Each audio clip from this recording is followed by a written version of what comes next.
Good afternoon and welcome to this virtual meeting of the Development Panel of Allerdale Borough Council. My name is Lee Jardine, I'm the Democratic Services Officer, and for the purposes of this meeting, I'm also the host. I'll have no control of the meeting and the meeting will not begin until instructed by the Chair. The meeting will be live streamed on YouTube and recording will be made available afterwards. Everyone has indicated they're attending the meeting has now joined. What we'll do first of all is some introductions, starting with the members. Councillor Armstrong. Good afternoon, Councillor Cadel Armstrong, Harrington Salterbeck Ward Councillor. Councillor Coburn. Good afternoon, Councillor Nikki Coburn. Councillor Daniels. Good afternoon, Councillor Alan Daniels. Councillor Fairbrother. Good afternoon, Councillor Janet Fairbrother. Councillor Granger. Good afternoon, Councillor Malcolm Granger. Councillor Heaslip. Afternoon, Councillor Michael Heaslip, replacing Councillor Andy Semple. Councillor Horsley. Good afternoon, Councillor Daniel Horsley. Councillor Kirkbride. Good afternoon, Councillor Adrian Kirkbride. Councillor Lynch. Good afternoon, Councillor Elaine Lynch. Councillor Mumby.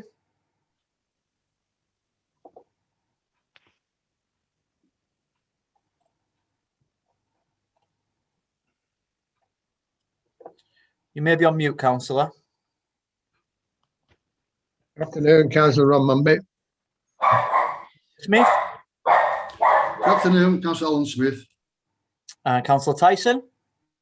Good afternoon, Councillor Alan Tyson. Thank you. Now the officers. Simon Sharp. Good afternoon, Simon Sharp, Planning and Building Control Manager. Sharon Sewell. Good afternoon, Sharon Sewell, Monitoring Officer. Thank you everyone for your introductions. We also have members of the communications team on the meeting. So thank you, and I'll hand over to the Chair to start the meeting. Good afternoon, everyone. As previously stated, my name is Nikki Coburn and I'm Chair of the Development Panel for Allerdale Borough Council. You've been introduced to the members and officers in attendance today. The planning applications under consideration today will be decided by the members of the panel, who are councillors, and we are supported by the officers in attendance. Moving on to the agenda, minutes to sign as a correct record, the minutes of the meeting held on 19th of January this year. And for the purpose of this virtual meeting, I will assume that all members are in agreement with the minutes unless they use the raised hand function to indicate that they wish to speak. Could members indicate now, please? No one's indicated, so that the minutes are moved. Agenda item 2, Lee, apologies for absence. Do we have any apologies? Thank you, Chair. Apologies for absence today from Councillor Semple, who is replaced today by Councillor Heaslip. Thank you. Agenda item 3, declarations of interest. Please use the raised hand function if you wish to make a declaration. If it becomes apparent during consideration of any of the applications that you may have an interest, please declare it at that point. Councillor Smith. Thank you, Madam Chair. I wish to declare a prejudicial interest on agenda item 5, and I will believe in the meeting now. Thank you. Thank you, Councillor Smith. Any other declarations? No. It doesn't appear so, Chair. Questions? Agenda item 4. Do we have any questions, please? No questions received, Chair. Okay. Great. Moving on to the first application, which is planning application RMA/2020/0502. Land at Ashfield Road, South Workington. I'll hand over to Simon Sharp. Thank you. Thank you, Chair. Good afternoon, members. So this first application is an application for reserved matters approval.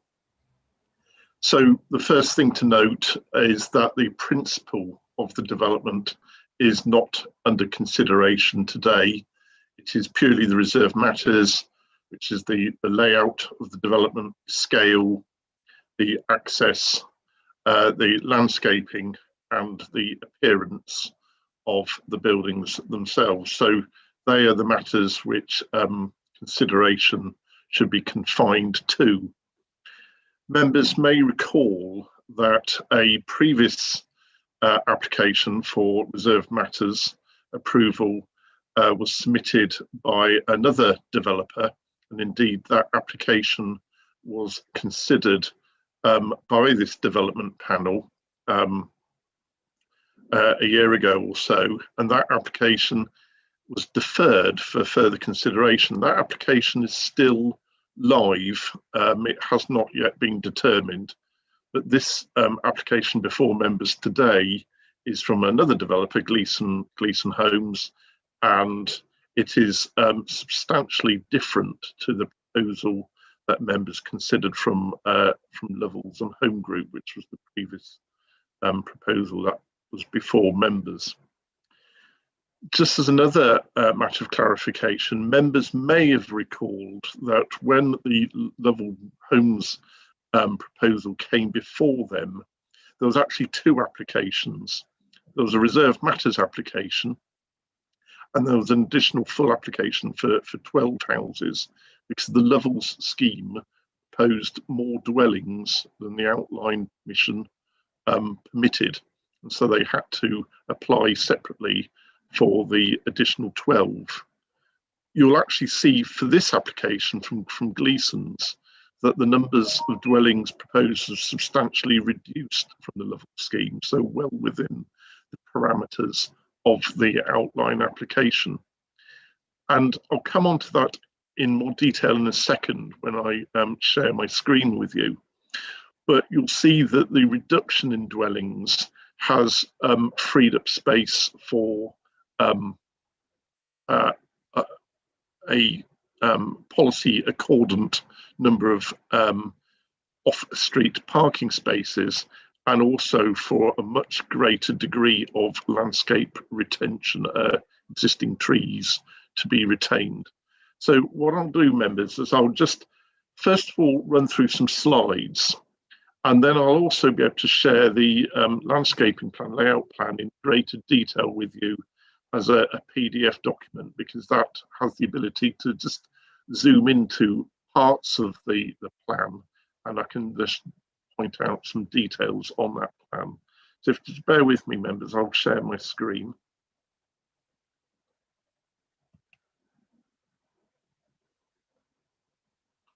So hopefully, members, you'll be able to see my screen now. If you can nod, please. Yep.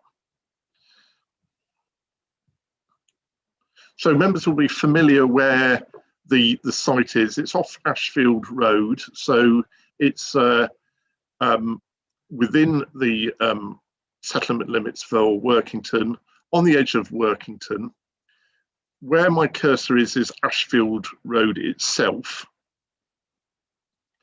This is the Potter's Meadow development, which is Mandale Homes, which was actually the development of 35 houses that were approved as part of the outline permission, which is known as phase 1. So these are recently constructed dwellings, all now sold and occupied, which members will see in the photographs.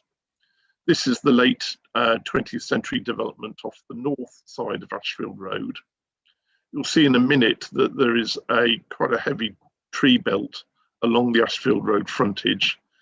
This is Ellerbeck Close, which is a development of late 20th century houses and bungalows at a low density. You can see the much lower density, and that's accessed off Ellerbeck Lane here. And the Ellerbeck itself basically follows the southern boundary of the site. The site falls away from Ashfield Road down to the Ellerbeck boundary. So this is the layout plan. What I'll do in a moment, members, is I'll be able to zoom in on this plan using a PDF, which will provide a great deal of clarity and point out some particular aspects. But in general, you can see that there is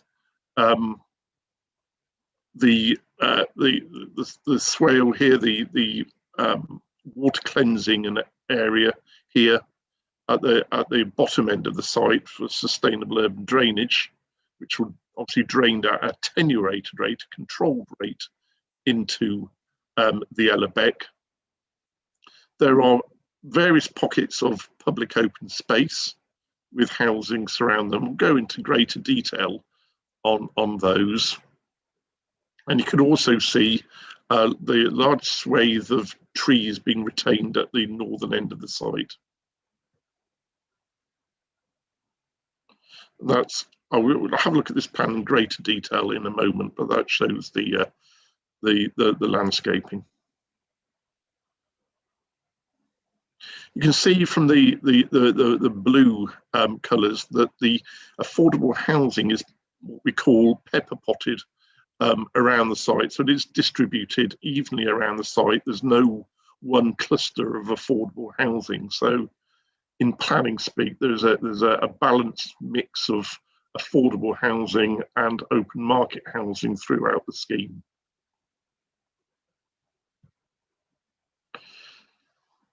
This is one of the typical house types, which is a bungalow. When I show the plan in greater detail, you'll see that the applicant has responded to the issue of the development backing onto existing bungalows and dwellings by proposing bungalows on the boundary. This is particularly noticeable on the boundary with Ellerbeck Close. So the typical semi-detached house type. See the very common gabled forms, the landscape windows, casement windows. This is just showing how dwellings respond to height levels differences in the site. So with the gentle step down, but it's a useful tool for showing how they adapt to that. It's a typical detached dwelling with an integral garage. So this is the boundary with Potter's Meadow. So that's the Mandale Homes, the phase 1. So we're looking southeast here. So we're actually within the site, and there's the dwellings on Ellerbeck Close, beyond the trees and the hedge on the southern boundary. So Ashfield Road is behind the camera. This is where, because there's a vehicular access coming in off Ashfield Road, but there's a second access from the Potter's Meadow, which you'll see on the layout when I switch to the layout. There is a level difference here, but that is successfully accommodated within the proposed scheme. So the proposed scheme has the levels taken into account. That's right in the southeast corner of the site. So these are the Mandale homes, the Potter's Meadows homes, and you can just see through the gap, there's the Ellerbeck Close dwellings. So that's basically with your back to the Potter's Meadow, the Mandale homes, and you're now looking west with the Ellerbeck Close boundary on the left-hand side, and the site extending right out of camera and beyond this tree gap here. The site extends beyond that. That's looking in the opposite direction from where we just were. So again, you can see that Ellerbeck Close boundary. It's important to note that there's a number of bungalows within that development, and that's why the developer in this location is proposing those bungalows. So now we've pulled back even further. We're still within the site, but it shows that, albeit with some gaps, there is this existing landscaping belt that extends down from the Ashfield Road end of the site down to the Ellerbeck boundary at the southern end.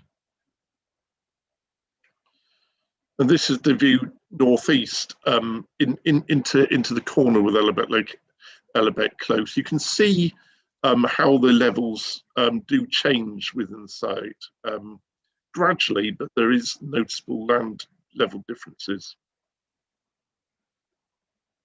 And we're right now down on the southern boundary of the site, so near where the sustainable urban drainage is proposed. So this is the Ellerbeck. You can just see it here. And then there's the just the gate, the Kissing Gate here to go through. This is the public right of way, which follows the edge of the Ellerbeck, which when we'll show on the site layout, the site does connect onto that public right of way. So you can see that how the land then beyond the Ellerbeck is open countryside.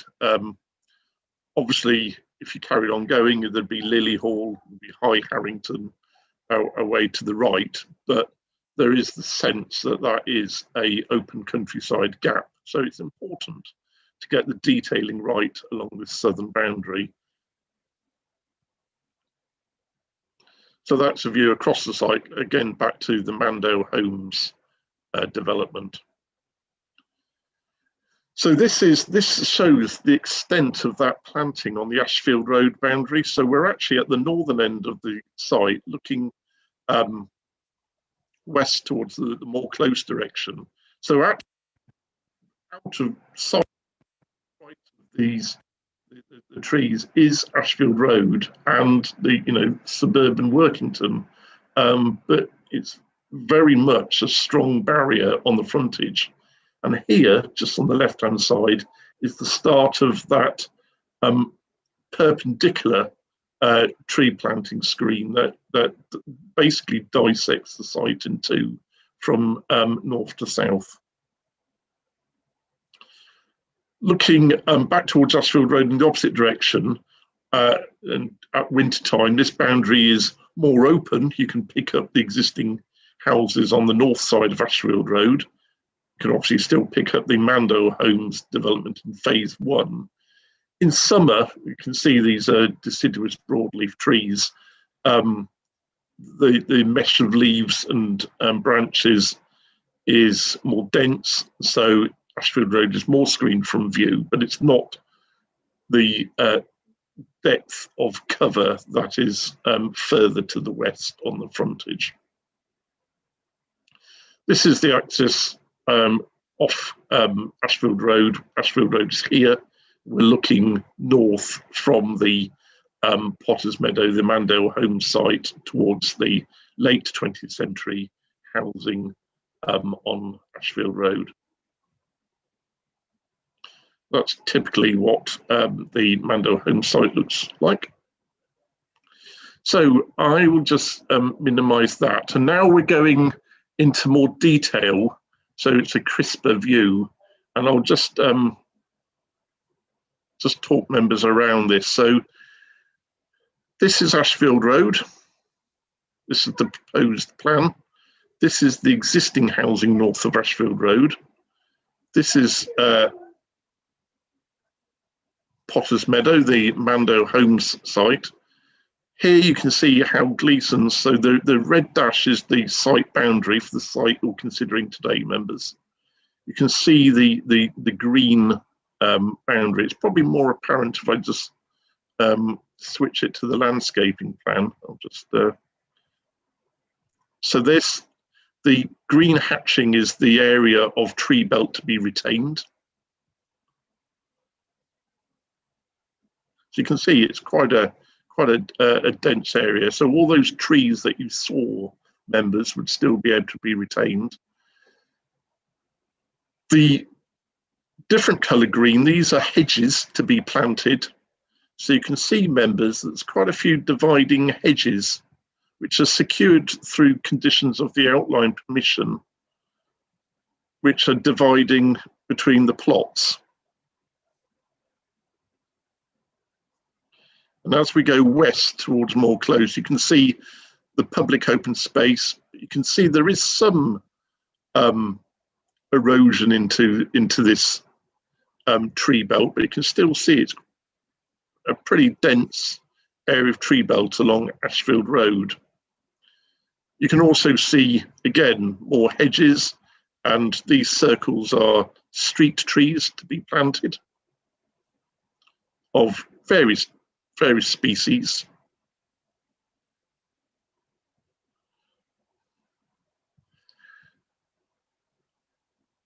Should we just pop back onto this plan to show the relationship with the Ellerbeck Close bungalows? So here's the existing dwellings on Ellerbeck Close.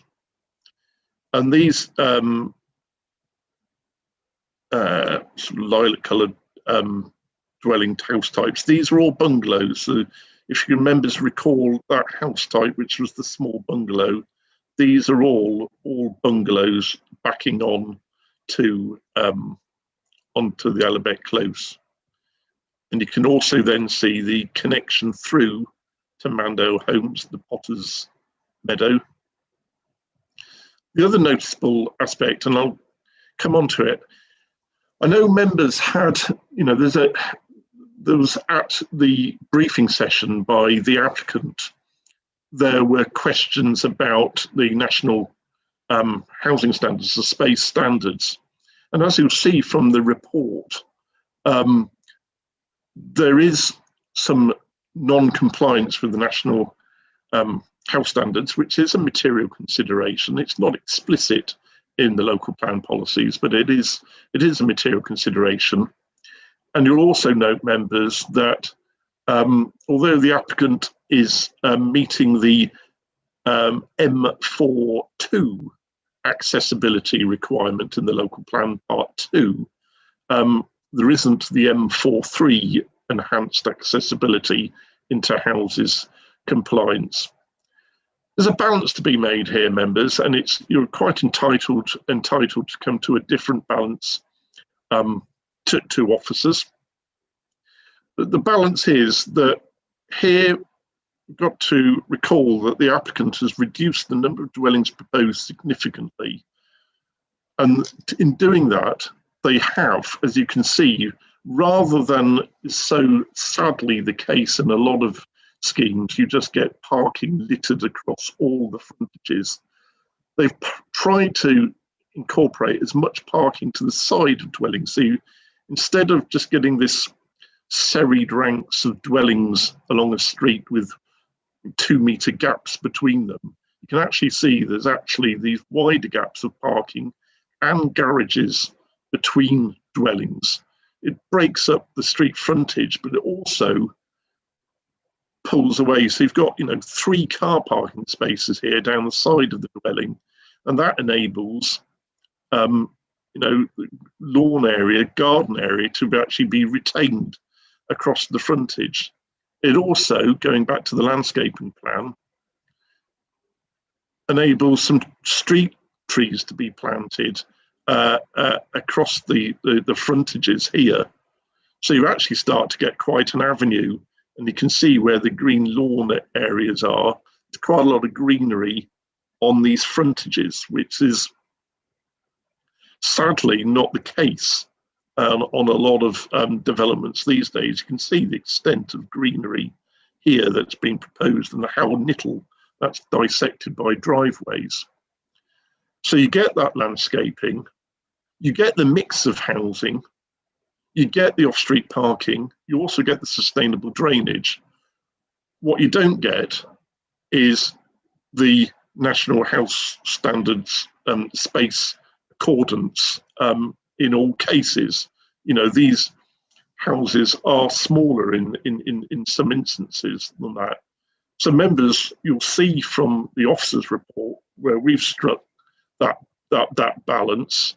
We consider that it's a layout of significant merit with a range of house types, a range of tenure types with the affordable housing pepper potted around the development, with a good degree of the existing landscaping retained. And you can see the extent here on the southern edge of the site, which is retained. But there are compromises on those space standards. Here again is another good example of a well-planned public open space. So these houses all front the public open space. So this house fronts that way, these houses front that. You can see the public open space is actually ringed by a hedge. It's got a play area, it's actually, and trees. It's a usable area of public open space. It's actually a square, if you like, an urban square.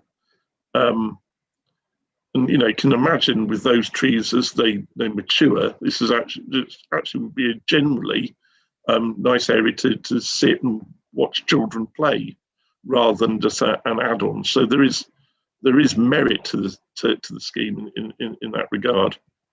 You can also see the linkages here down to the public right of way. It's just off screen, but you can see there are the linkages, the footpath linkages down onto that public right of way, which gives you their access into the wider countryside, that safe access as well. So there is that pedestrian permeability required by the policy.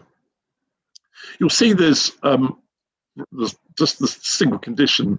There are a number of conditions which relate to matters like landscape implementation and requirements, drainage compliance, which are on the outline permission. So there's no need to repeat those here on this reserved matters application. So I will stop sharing the screen now, members, but I can obviously return if members want to look at a particular aspect of that layout. As I say, you're considering landscaping, you're considering scale, you're considering appearance. You're not considering the principle of development today. Thank you, Chair.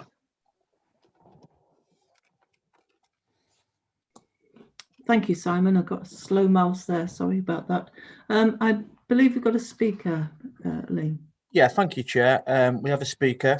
It was the agent from Gleeson Homes. It's David Wright. David, you'll have 5 minutes. Thank you. Yep.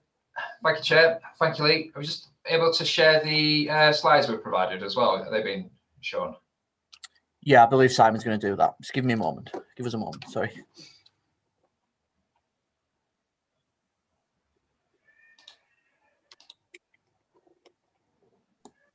We won't start the timer until the slides come up on the screen.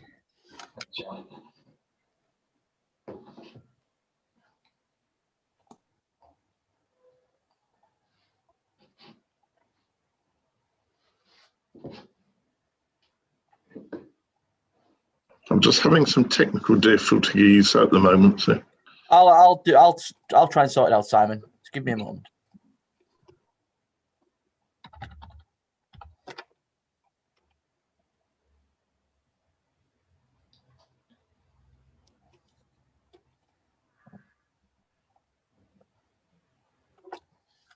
Is that them, David? That is. Cheers, Lee. Yeah. Just let me know when you need to scroll or move. Okay, excellent. Thank you. Okay, I'll start now. So, good morning, Chair. So my name is David Wright. I'm Land Director for Gleeson Homes. And I'd like to thank your planners, both Rebecca Wilson and Simon, for their input into our proposal and dealing with the application in a professional manner. I'd also like to thank yourself and all the other members of the Planning Committee who gave us feedback on our initial proposal for the site in October last year. Next slide, please. So, who are Gleeson Homes? We're currently on 75 sites across the UK and we build houses predominantly for first-time buyers. We don't sell to buy-to-let landlords, just those who actually need our homes. And we look to build on either brownfield land or land that other developers cannot make viable. 9 times out of 10, our homes are more affordable than local rental prices. Next slide, please. So who are our buyers? 85% of our buyers are first-time buyers. 65% are key workers. The average age of our buyers are 29 years old. Average household income around £24,000. 89% of our customers are either living with the parents or in rented accommodation. Next slide, please. So in Cumbria itself, we started up here in 2018, and as of today, we're on 5 sites. If this application is approved, it would be our 7th site in Cumbria, our 3rd in West Cumbria, our 6th being the Broughton Moor site, which we discussed with you guys a couple of months ago.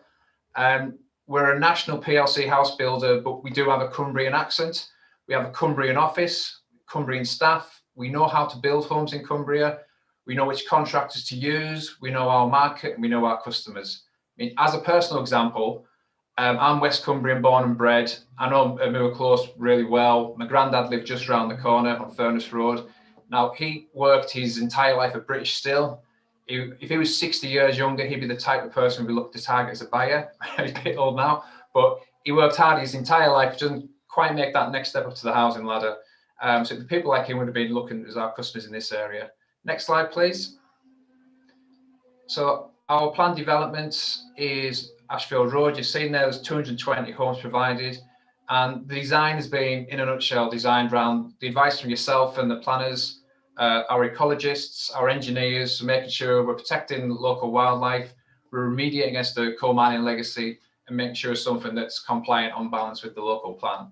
These are going to be truly affordable homes, be it whether they're on the open market or whether they're affordable rent under the 106 or discounted sale properties under the 106. Next slide, please. So the economic benefits of the scheme, the screen there shows we're planning to make a direct investment of 18.7 million. We've done some maths since those slides put together, and it's actually above 20 million. Costs more to build up here than down in our head office in Sheffield. But that just goes to show this is an investment comparable to the government's town fund for Workington. It's just a couple of million off that. There'll be 682 jobs either created or sustained over the lifetime of this build, and that's both direct employment or indirect employment. We're going to be releasing £900,000 ourselves to assist our first-time buyers to save up for a deposit to buy their first home. There'll be new homes bonuses and council tax receipts going straight to Allerdale Borough Council. 176 of our buyers are projected to be leaving either rented accommodation or their parents' homes. Next slide, please. So we have a scheme called Community Matters Programme. So on the right-hand side there, they're all photos of work we've done within the communities within Cumbria over the last 2 years. I won't go through them line by line, but just one example there, bottom right corner, that's a sales office that we've established in one of our West Cumbrian sites. So there was a dilapidated shop in the town centre, needed renovated. So we renovated it, we brought it into use. And once we leave that, it can be brought back into use by the local community. Next slide, please. So talking about the Lovell and Home Group scheme that you were looking at about this time last year. So just as a comparable, you can see there the amount of trees that were getting removed out the front of the site. There's going to be 267 homes being provided. And I think crucially, they didn't have that support from Cumbria Highways, predominantly around parking issues on the site. So in comparison, if you just go to the next slide, please. So as Simon showed you earlier, this is our scheme. So 220 homes, a lot more trees that are retained. And I think crucially, we've got that support from Cumbria Highways and all of the statutory consultees on this scheme. Next slide, please. So if this was approved today, just as a brief timeline, we'd be expecting our first customers, first-time buyers from the local area, moving to their new home. So to summarise, essentially design scheme for key workers, all statutory consultees support it, and I'm happy to answer any other questions. Thank you for your time.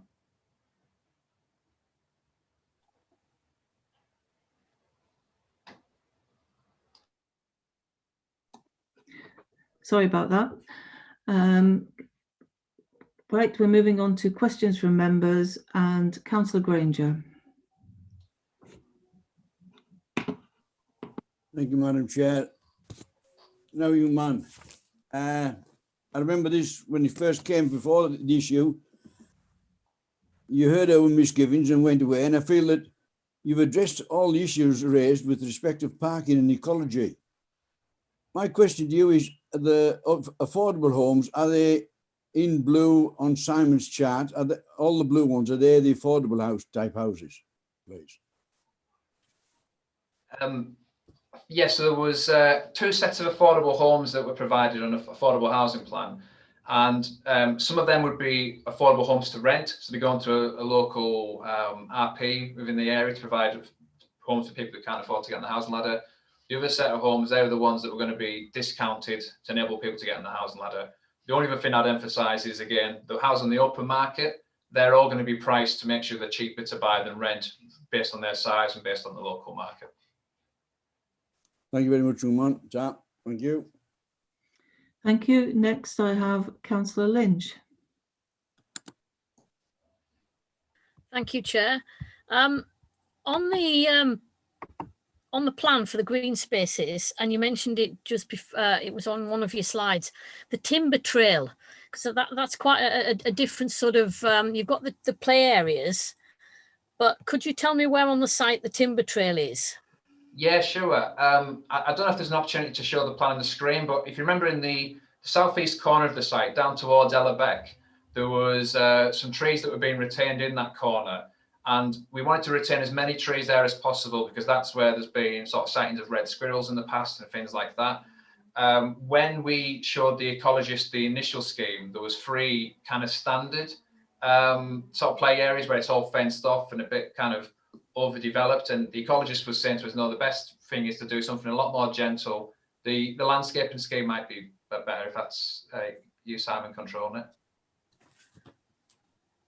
Yeah, cheers. So if you just see there, there's a foul pump station in the southeast corner of the site.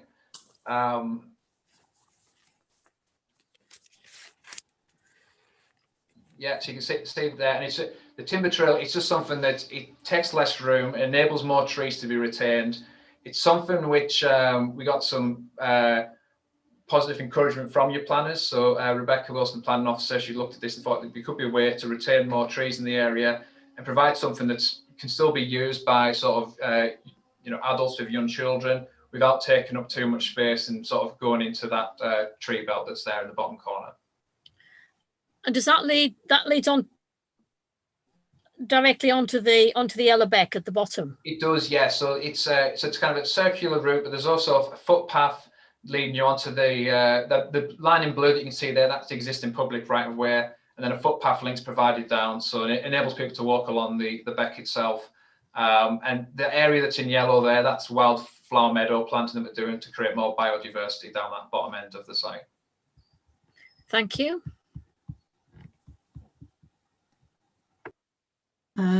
Thank you, Councillor Lynch. Next, I think it's Councillor Daniels.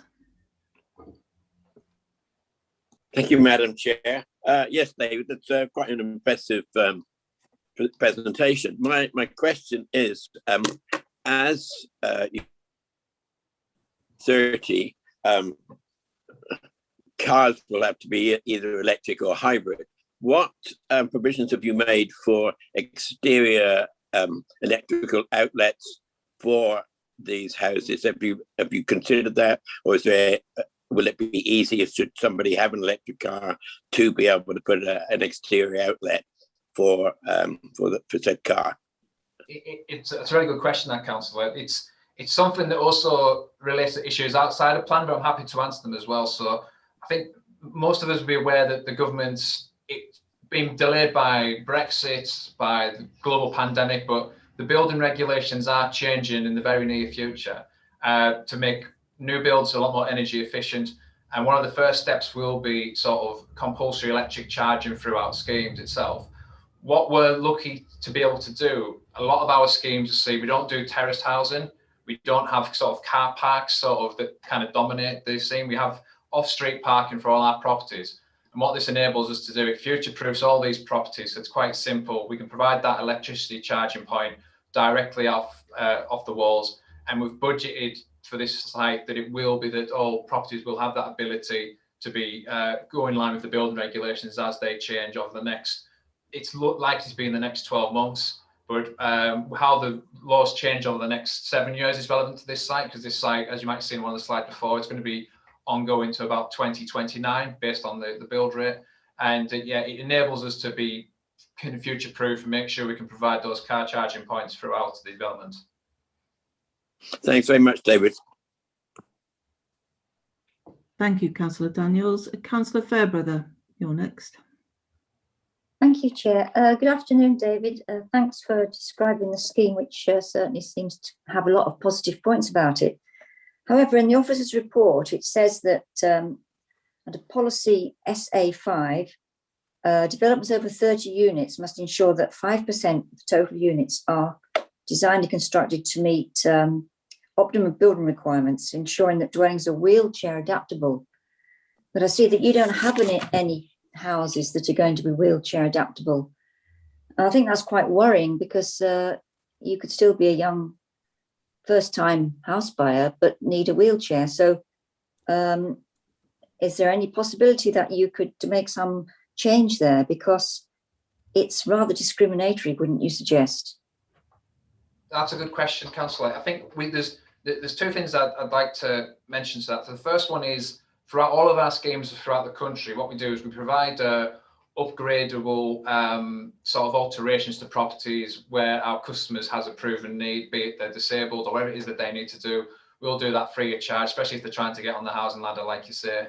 You don't necessarily, a young person can clearly have sort of those type of needs. So that's something we do as a matter of course across the business. On the compliance with the M43 building regs, which is something that's being built into your local plan, it is something that's a requirement for developments over 30 units. It does provide sort of exceptions where it may be that developments don't provide that. And there's two factors. One of them is the ground conditions or the adaptability of the site to provide those properties. And the second one is down to the viability. As Simon mentioned before, this is a scheme which is 47 units less than the one that was in front of members this time last year. There is a coal mining legacy on the site, and we are aiming predominantly, as you've alluded to first-time buyers and key workers. So there is that balance. And if we, as a matter of course, provided properties that were in compliance with M43, that would have an impact on our ability to deliver the site at the market and the people that we're aiming to sort of buy these homes. But as I said initially, we do also offer, as a matter of course, to all our customers, any sort of free alterations required to make it more acceptable and suitable for them. It might be something that sits outside M43 compliance, but it's still something that works for them on a case-by-case basis. So would you be advertising that? Because if you're not careful, people who need wheelchair access actually won't even come and consider the houses. Yeah, exactly. Yeah, so we do. So all our sort of sales team, they'll sort of run it through with them. And we're always very conscious for all our customers. A lot of them, this is their very first home. So we sort of run through the different packages that are available to them, how we can help them save the deposit, what type of alterations we can do. And then it's obviously dependent on who the customer is. A lot of these homes are sort of a lot bigger. So the bigger homes, there'll be people who might be moving into their second, third home and start a family. On those homes, they might want something a bit different to the first-time buyers. They might want a better kitchen. They might want something that's more adaptable for extended members of the family who might also have those sort of requirements. So it just depends on the customer and what they need. Okay, thank you for your answer. Thank you, Councillor Fairbrother. Councillor Horsley, you're next.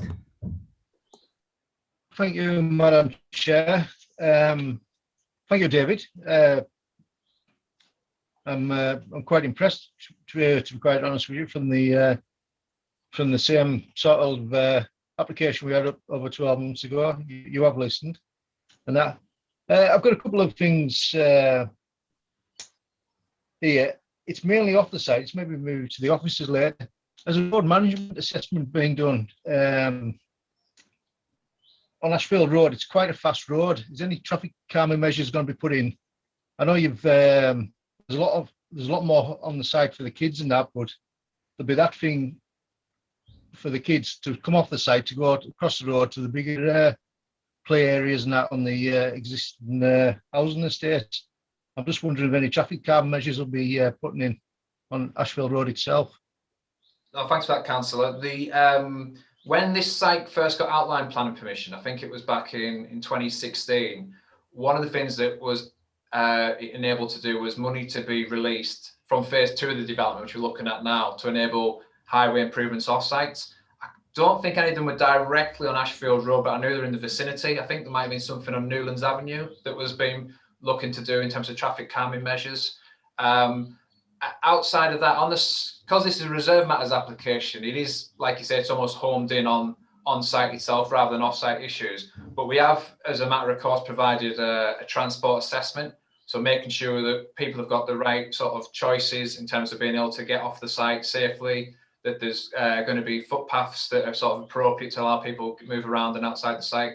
Obviously, people will be sort of walking around, like I say, you might get sort of young kids who might be leaving the site, make sure they can safely get off elsewhere.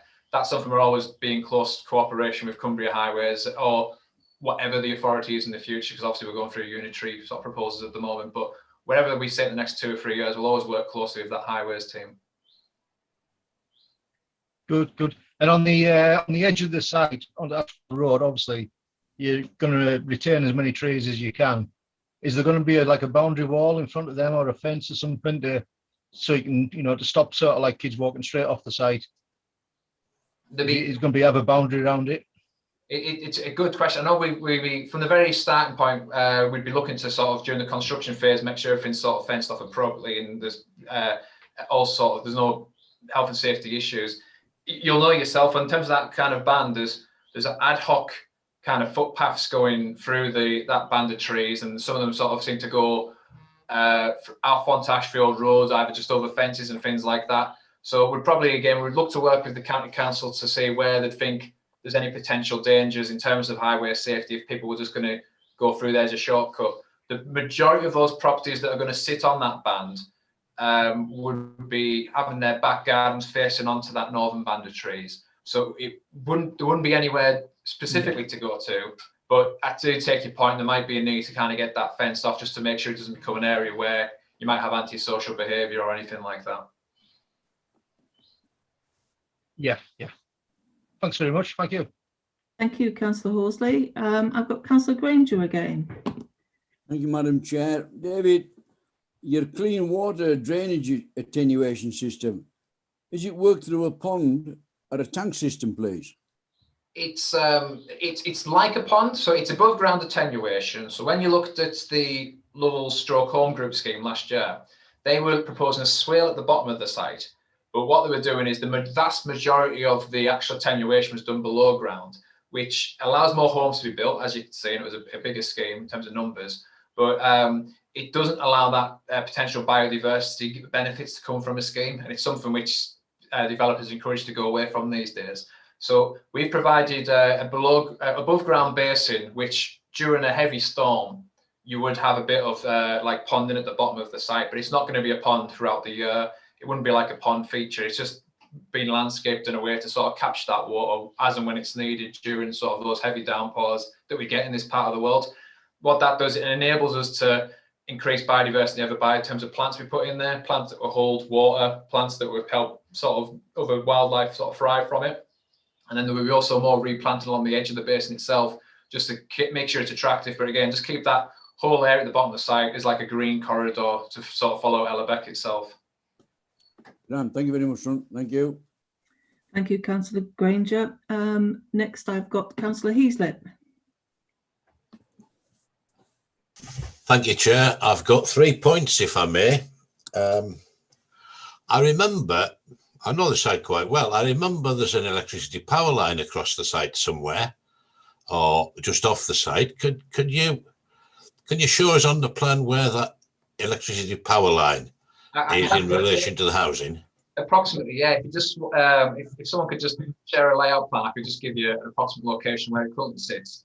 Just if someone can just put that on the screen while that's happening, what there is on the site is what's called a way leave agreement, and that enables us to, when we become the landowner, we can then serve notice on Electricity North West to have those power cables removed, so they wouldn't remain in situ if this development goes ahead. What we would look to then do is sort of work in cooperation with Electricity North West to be able to sort of reroute it underground, following the existing infrastructure that's going to be putting in. So your broadband connections, your road sewers, everything else, the electricity cables can follow that underground rather than above ground. But yeah, just while it's on there at the moment, if you see in around that northern tree band, and you've got like a proposed play area up there, approximately from there all the way down towards Ellerbeck itself, it kind of crisscrosses the site from the northwest to the southeast. But those cables would be removed if we got planning permission today and move forward the development. We'd be looking to exercise that way leave agreement and then work in cooperation with Electricity North West to reroute the cables underground. Okay, thanks very much. That's 1 point. Very pleased to see there's an awful lot of greenery on the site, street trees, public open spaces, and so on. Who's going to maintain them? The ones which are within people's own property boundaries, so you might get like the odd tree that's towards the front. Technically, that would be the responsibility of the new homeowner. But the ones where you've got, for example, where Simon highlighted the play area and the sort of like the green square in the centre, so they'd be all maintained and operated by a management company that we'd sort of have set up to make sure that those spaces are maintained and looked after in perpetuity. And it just enables that it's something that's paid for effectively by the future homeowners collectively, but over a scheme of 220 homes, it won't be something that's too onerous on them. And it would just be able to get the grass cut, make sure things get replanted, trees get cut back outside of the growing season, things of that nature.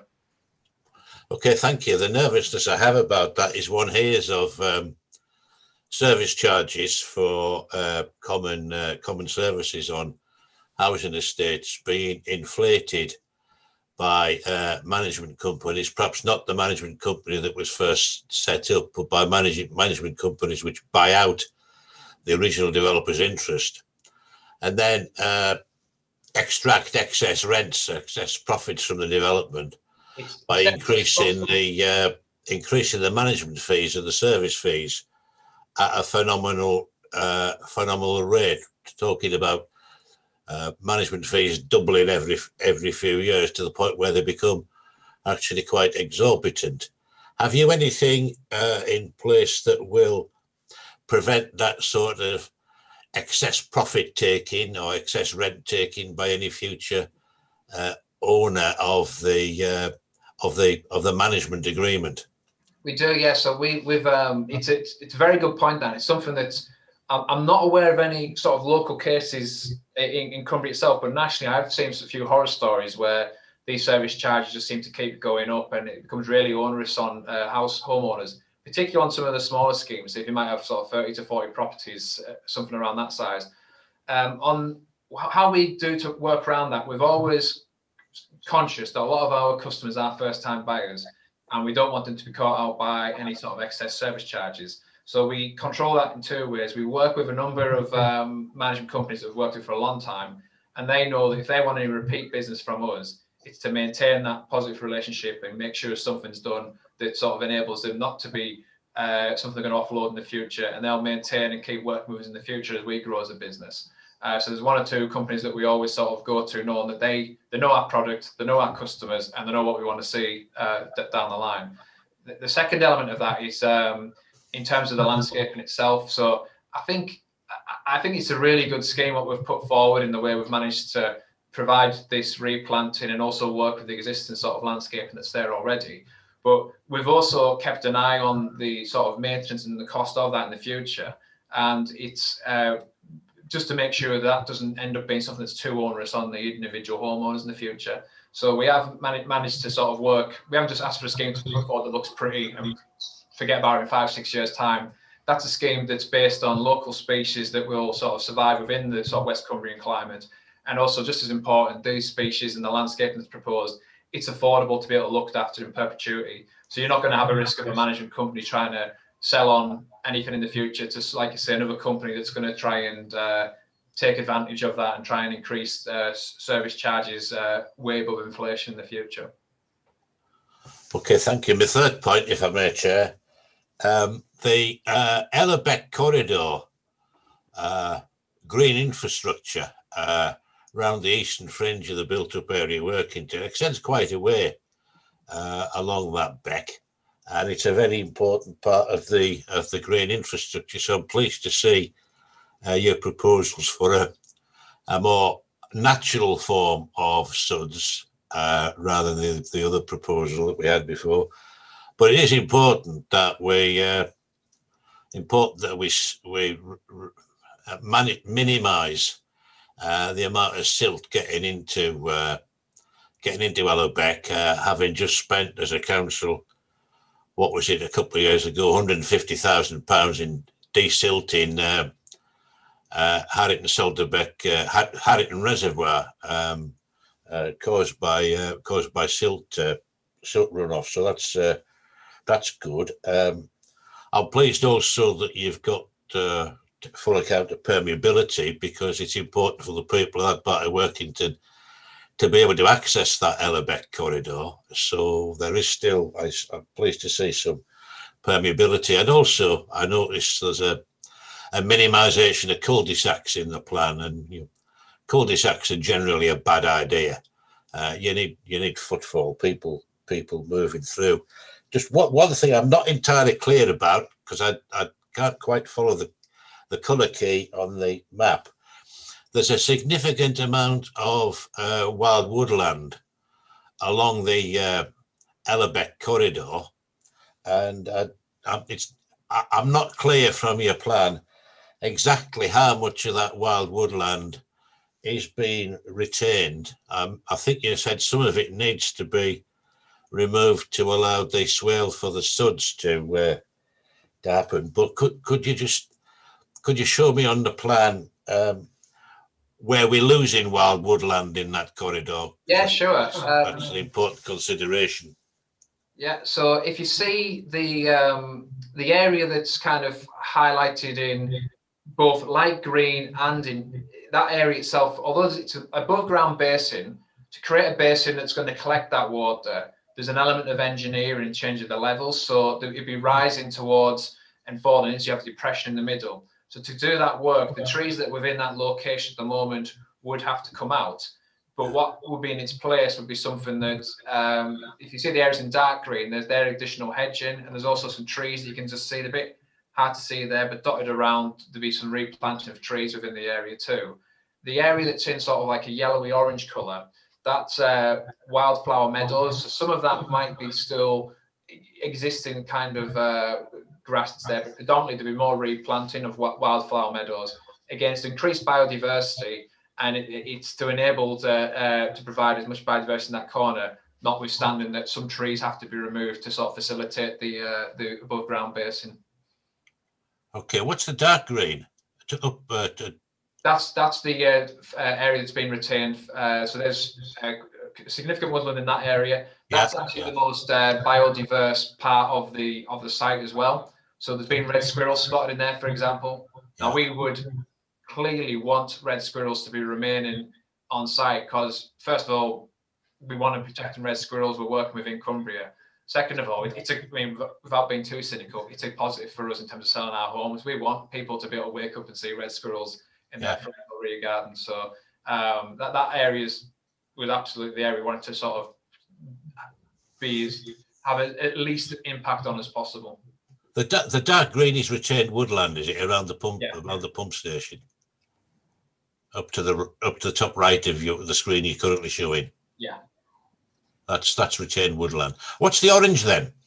So the orange, we're going to be planting wildflower meadows. So rather than just having it being turfed, it just there'll be all types of different sort of native grasslands that we sort of planted along there. And that blue line running through it, that's the existing public right of way. Yeah. So it means familiar with it. Yeah.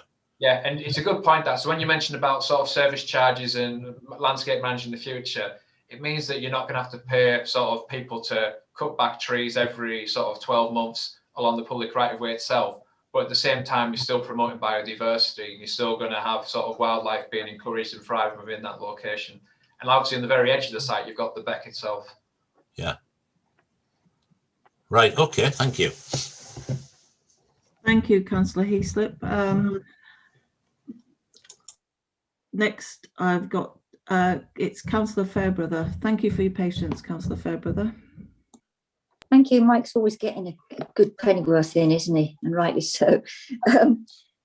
Just coming back to the national space standards, David, in the paragraph 1110 in the report, it does say that you're not providing the optimal national space standards, but it does say that registered social landlords usually do, and that the council housing manager would like the national space standards reflected in the low-cost housing for sale. I'm just wondering, it doesn't actually say how many houses are not going to meet the national space standards. It says the majority won't. Are we going to end up with a lot of the affordable homes either to buy or rent as the smallest ones? And will people perhaps coming from social housing association rent find that their house is actually smaller than the one that they rented before? Because it's a little bit ambiguous in the report as to where these national space standards are not going to be included. So can you clarify that, please? Yeah, sure. So in terms of the overall scheme, so approximately 29%, 30% of the scheme will have houses that are National Space Standard compliant. And then outside of that, there's some properties which we've sort of adapted to enable them to be more suited for the RPs as well, the registered providers were there. Now, in terms of the houses that would be for affordable rent, I don't know if there's a layout plan just to show you again, but there's some houses that predominantly we're looking to provide 3-bedroom, semi-detached houses, which are marked as 350 on the plan. Now they're space standard compliant 3-bedroom, semi-detached properties, and they're the ones for affordable rent. So I think when we had the meeting in October, when we discussed about sort of our philosophy and how to get people on the housing ladder, our main focus is clearly we think there's a space for some of our smaller properties. So just while we're on there, if you see that plot 197, for example, that's a small 2-bedroom semi. That is not a space standard compliant property. And what the affordable housing team said is they don't want properties like that to be sort of used for affordable rent or even for discounted sales, because they thought, well, that's not quite what they're looking for. So there's none of our 2-bedroom properties, due to the size and the advice we got from the affordable housing team, have been provided in terms of our affordable homes. But if it just going a little bit of a tour to the north, perhaps, see where we get to. I'm trying to get my bearings. Actually, sorry, go a little bit further. In fact, no, that's fine. Plot 212 and 211. So there you've got, they are space standard compliant 3-bedroom semi-detached properties. And from memory, I haven't got the affordable housing plan in front of me, but one of those plots will be for affordable rent. So that will enable people to get into a space standard compliant 3-bedroom semi-detached. And what's important, that is probably one of the most secluded areas of the entire development. But what we don't do is we don't focus affordable housing in one location. So that house will be indistinguishable from the house next door, which will be on the open market. So those orange type properties, there are space standard compliant 3-bedroom semis, which will be throughout the scheme. You'll also see some of our larger properties, detached properties, they'll also be space standard compliant. But in general, the vast majority of the properties that are going to be affordable rent will be space standard compliant. We do, and we're quite proud to provide some of the smaller properties that enable people to get that foot on the housing ladder. If they're all space standard compliant, those people would not be able to reach those properties due to the price per square foot. As we go throughout the scheme, some of the 3-bedroom detached properties and 4-bedroom detached, they're also space standard compliant properties as well. And like I said, the overall mix is approximately 30% space standard compliant and 70% not. And the only thing I would want to make, and I think Simon referred to it, is in your local plan, there isn't a policy of saying space standard compliance is required, but we do think it's right that the affordable rented properties have enough space, and also that there is that mix throughout the scheme. So we think there's definitely a space for national space standard compliant properties, but we wouldn't want to see them doing throughout the development, because that would, you create developments which are exclusive, that have very good revenues, but it wouldn't necessarily help the first time buyer get on the housing ladder. Thank you, that's clarified. Chair, could I just ask a quick question about the play areas, or should I wait my turn? Yes, Councillor Heaslip had 3 goes at it. Yes.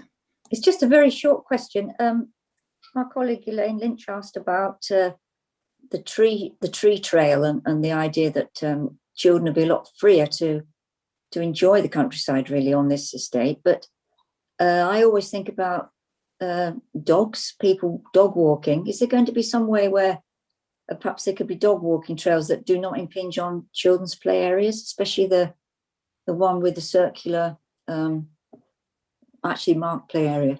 Just slightly worrying about the mix between children and dog walkers. Yeah, and I think one advantage of the timber trail is it's less it's in terms of land hungry, especially when you've got those trees that want to kind of retain next door to it. In terms of dog walkers themselves, how I'd envisage this scheme would work. Imagine if you lived in towards the centre of the site, you'd naturally follow that road down towards the timber trail and the Suds Basin, and then you'd be going along Ellerbeck itself to sort of walk your dogs and leave off site. On the flip side of that, the 2 other areas of play areas on the site. So the one in the area that's almost got like a roundabout almost sort of surrounding it, and the one towards the centre of the site that Simon focused on before. Those 2 areas, we've provided details from a local provider of the play equipment. They'd be fenced off, and they would also prevent stuff like dog muck and things like that getting within those play areas. So there's a bit of a mixture of everything. We haven't been able to sort of create and provide a open space on site specifically for dog walkers, but obviously I imagine it would be a popular site because of it's already a very popular location for dog walkers, being on the edge of the town in Ellerbeck. So they'd be going where they can quickly off site. Only other thing to add is there's a connection as well being proposed onto the land that's in the control of Allerdale, just on the southwest border there. So there's footpath links there. So people towards the top end of the site, they can go off towards the playing fields, and that way, rather than walk straight through the development, just to provide that connectivity for people wanting to go for walks elsewhere. Thank you, and hopefully be able to provide some dog mark bins around the place as well. These bins in the scheme as well, yeah, on the edge of the play areas. Thank you. Thank you. Thank you, Councillor Fairbrother. Councillor Daniels next. Thank you, Madam Chair. David, just carrying on, I've got three quick questions.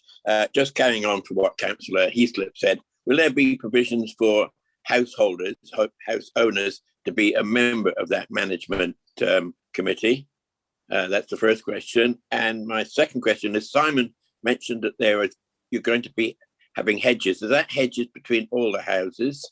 I mean, in each individual house, I'm thinking more about the problem with the loss of hedgehogs, so that they have some ability to make their way around the estate without having fences and walls, etc. So if you could answer those two very tiny questions, thank you. Yeah, sure, Councillor. So on the first question, in relation to the management company, yeah, so the homeowners would have the ability to sort of join that, and you'd obviously, on an estate like that, you'll get some people that are quite keen and proactive and want to get involved in the management of it, and there'll be others that will kind of leave it to others, but they will have that ability to do that.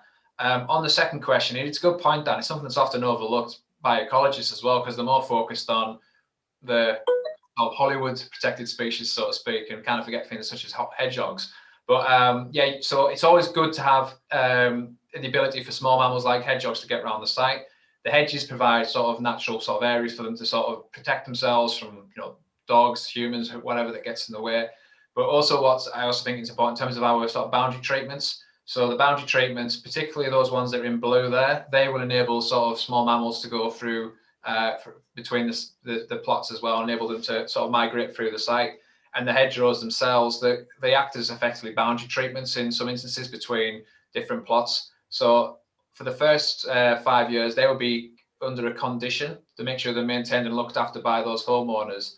And then the landscaping scheme itself would then be looked after in perpetuity. In theory, there's always the risk some homeowners then want to sort of remove hedges and things like that, but it's very difficult to control that, to be honest, after the first 5 years. But we'll be definitely keeping a hand on it for the first 5 years. Thanks very much, David. Much appreciated.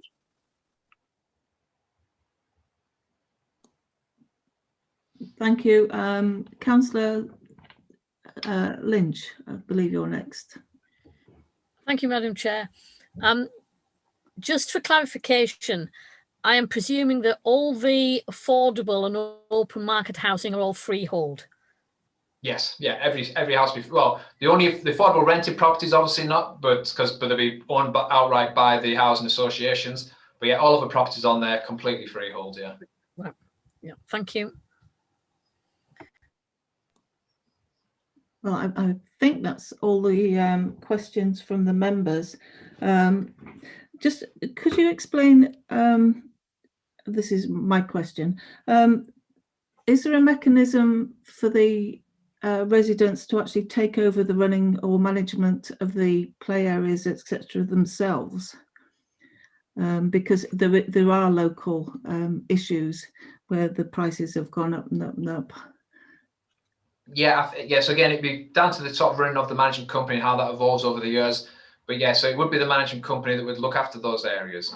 I think what's interesting these days, it might change again in the future, but because of sort of where councils are at in terms of their budgets across the country, most councils are trying to offload where they can sort of ownership of certain things or responsibilities of certain things. And unfortunately, play parks are often the first thing to get cut and removed. So in an ideal world, you'd hope that it'd be something that could be passed on by a local authority that could sort of look after it in perpetuity. But it is very difficult these days to justify the expense of looking after it. So the management companies would be looking after it. If there was any sort of scope or interest from local authorities, we'd always work with them. But I suspect it's not the case in this instance, and we'd have to have it operated by the management company. But the individual house owners will be able to sort of claim some ownership back through that process over the forthcoming years. So what I'm sort of getting at is locally, to me, a competitor house builder to yourselves have allowed a body of the residents to set up their own management company after they decided that the management company that had been set up initially was charging them too much. So now the residents themselves run it. So what I was just asking is there a mechanism where that could happen? Yeah, there's a mechanism where that could happen. What I would say is that if they feel the need to do that, then we've definitely done something on ourselves. Because you mentioned a competitor. I don't know which one it would be, but all I would say is that we're after our focus is quite a focus on those first-time buyers, those key workers. They're not working down the road at Sellafield a lot of the times. They have got an eye on the finances, and we want to sort of support them in that. And we wouldn't be doing our job right if they would be upset with the management company. We'd want to make sure that management company keeps a close handle on costs moving forward. But yeah, the mechanism would be there in the future if necessary. Right, thank you very much. That's all the questions from the members. Thank you very much for your input, Mr. Wright. Thank you. Now we've got moving on to questions from members to Simon.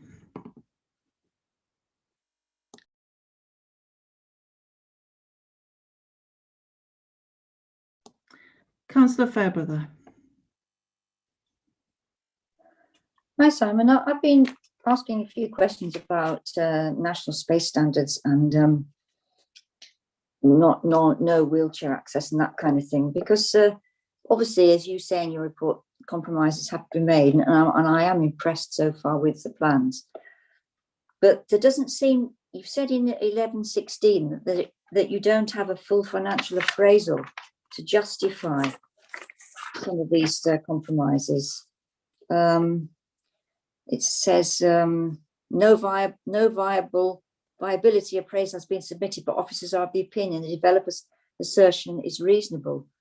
And I just want to be reassured that you will be seeing a viability appraisal, because that usually is the justification, isn't it, for the compromises that you mention. Thank you, Councillor Fairbrother. No, we haven't asked for a viability appraisal. The basis of the comment in 1116 is that we know from our experience as officers, so we have an understanding of development economics as officers. We are trained in development economics, so we know what build costs are per square metre in this area in Workington. We know what abnormal costs can amount to. So in this instance, we know that, for example, on costs, there is an area of former mining activity. We know that there is at least 2 shafts on the site, which are areas where you cannot build. So there is obviously public open space in those areas, but we know that there is costs associated with that former mining activity. We know there are levels differences on site, which have added costs. Then in terms of values, we also know that, for example, the revenues associated with Workington are not perhaps what you'd expect from, say, Cockermouth. And as you'll see from the layout plan, there is a significant reduction in terms of house numbers from those, from what the outline permission allows up to. And that's to accommodate as much retained landscaping as possible and the off-street parking not to dominate and to meet the accordance criteria for the county's parking standards. So we didn't consider that it was reasonable to require a viability appraisal, and we considered as officers that we could make that call ourselves, because quite frankly, we knew that if you were increasing house space for all houses to meet the national house space standards and for the required housing percentage to be M43 compliant, then I can tell you, members, I can advise you professionally that I know the development that would impact significantly on viability, and the developer wouldn't come forward. And that's me knowing about what development economics are for this site, with the circumstances of this site and the circumstances of the site's location. It's unfortunate, and it's a balance that has to be made, members.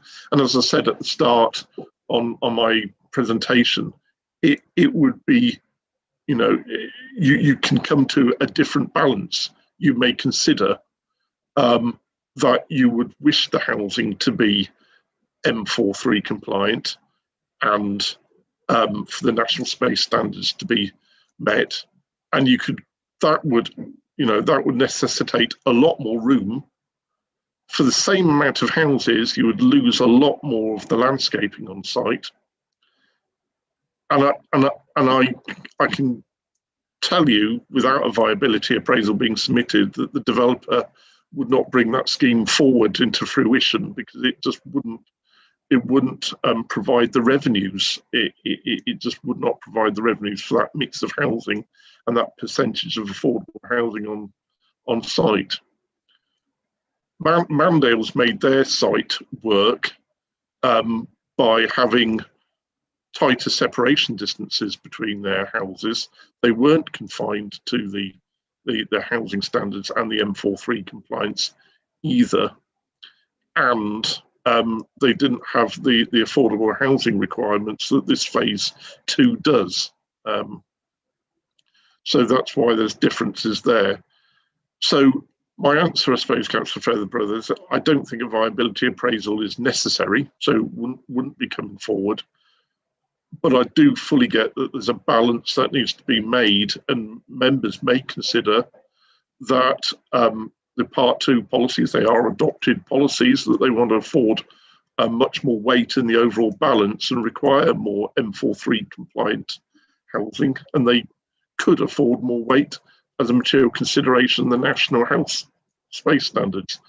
I don't think you'll get a viable development, and you won't get the landscaping retention and the parking down the side of houses that's proposed in this scheme. It's a very difficult balance to make. I get it, members. It's a difficult balance to make. You can see where the officers' balance has come out. Thank you very much, Simon, for your detailed reply. Thanks a lot. Thank you. I can't see any more hands up, so we'll move on to debate. Does anyone want to start off? Sorry, Chair, just before members debate, just another points of clarification. The Section 106 agreement, which obviously is the Outline Planning Permission was granted subject to a Section 106 agreement. So that does secure affordable housing mix.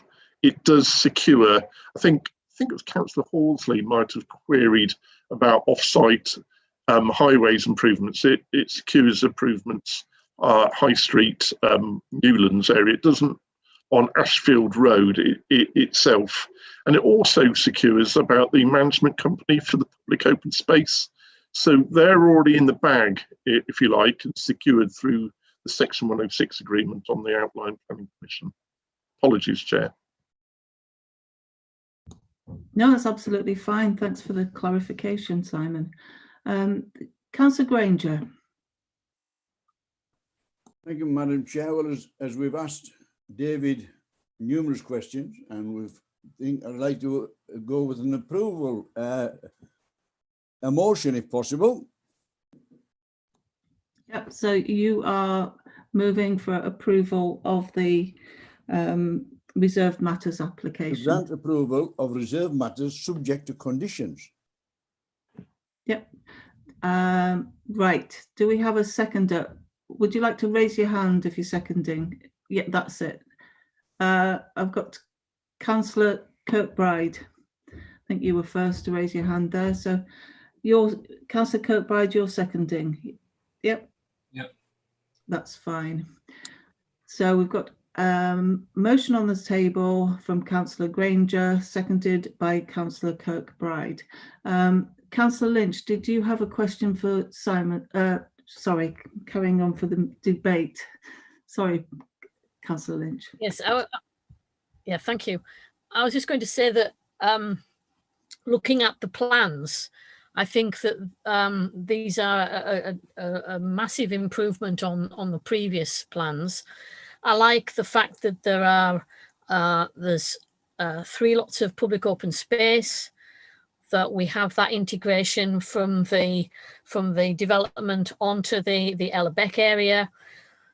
The fact that you've also got the plenty of parking, you've got the hedges. I think this is a very good development, and I think it's important that we do look to the future, and that we're looking at developments that are specifically aimed at the first-time buyers, the younger people who can't afford sort of bigger houses and bigger developments.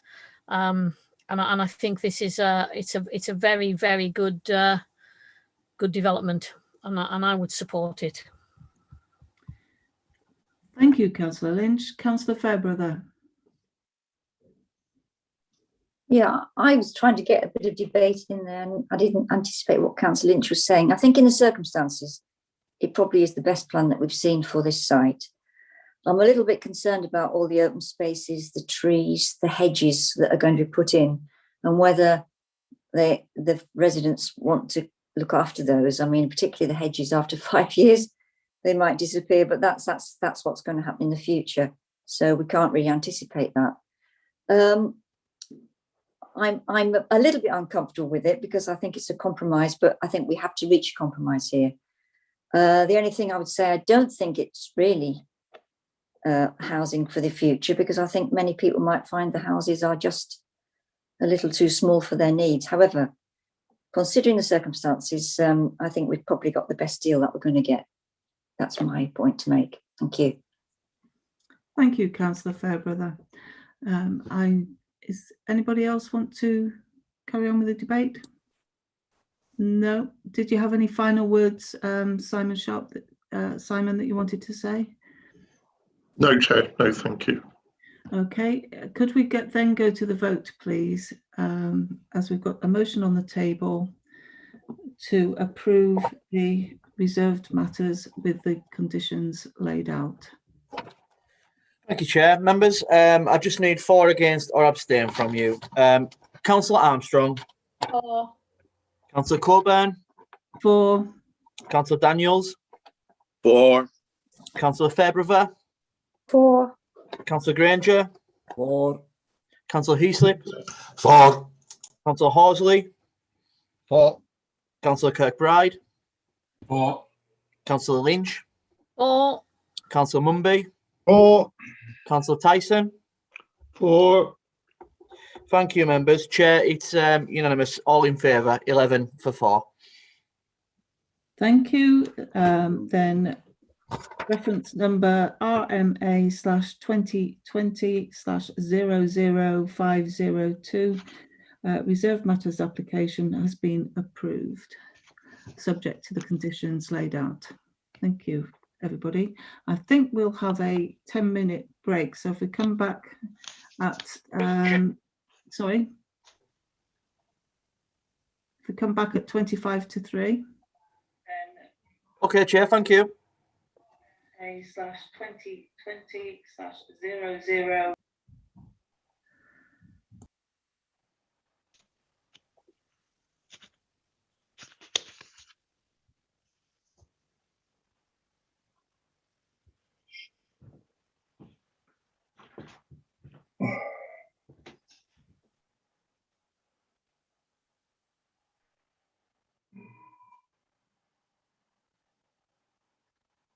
Disappeared again.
Are you there, Lee? Yes, Alan. We're Back just on in a board break. again. Back on board again. Yeah, back on board. We're just on a break, Alan. How long? Till 25 to. 25 to. Okay, kid. Thank you. Okay, buddy.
Members, if you haven't already, if you're going to switch your cameras on, so then we know you're back to the meeting. Thank you.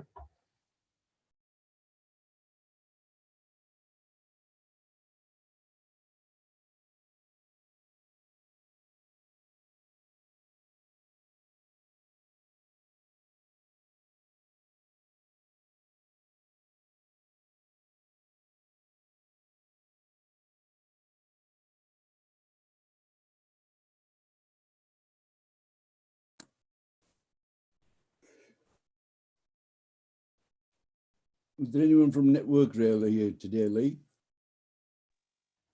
No, Malcolm. Thank you.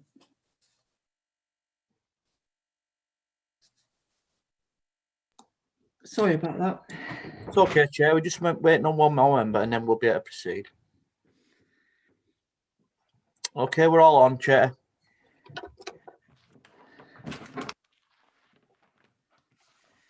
Thank you. So we're moving on now to agenda item 6, which is FUL/2020/0212 Civic Overbridge at Civic Workington. Just before you go to the officer, Chair, just to confirm that Councillor Smith has rejoined the meeting. Thank you. Oh, thank you. Thank you, Chair. Thank you, members. So this second application, it's a full application. So you're considering the principle, and you're also considering the details. So what I'm going to do is share the screen immediately and just talk you through the component parts, and that will give you a better idea of what's proposed here.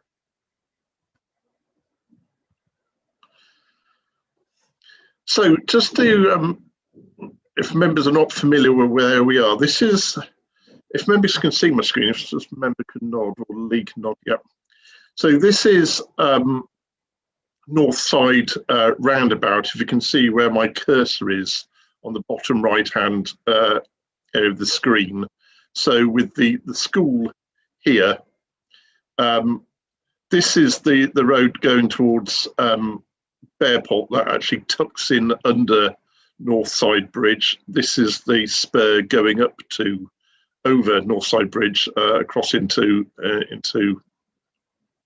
towards Workington Town Centre. This is the main road going up to towards Maryport and Civic. So these are the allotments, and behind is the Civic Nature Reserve.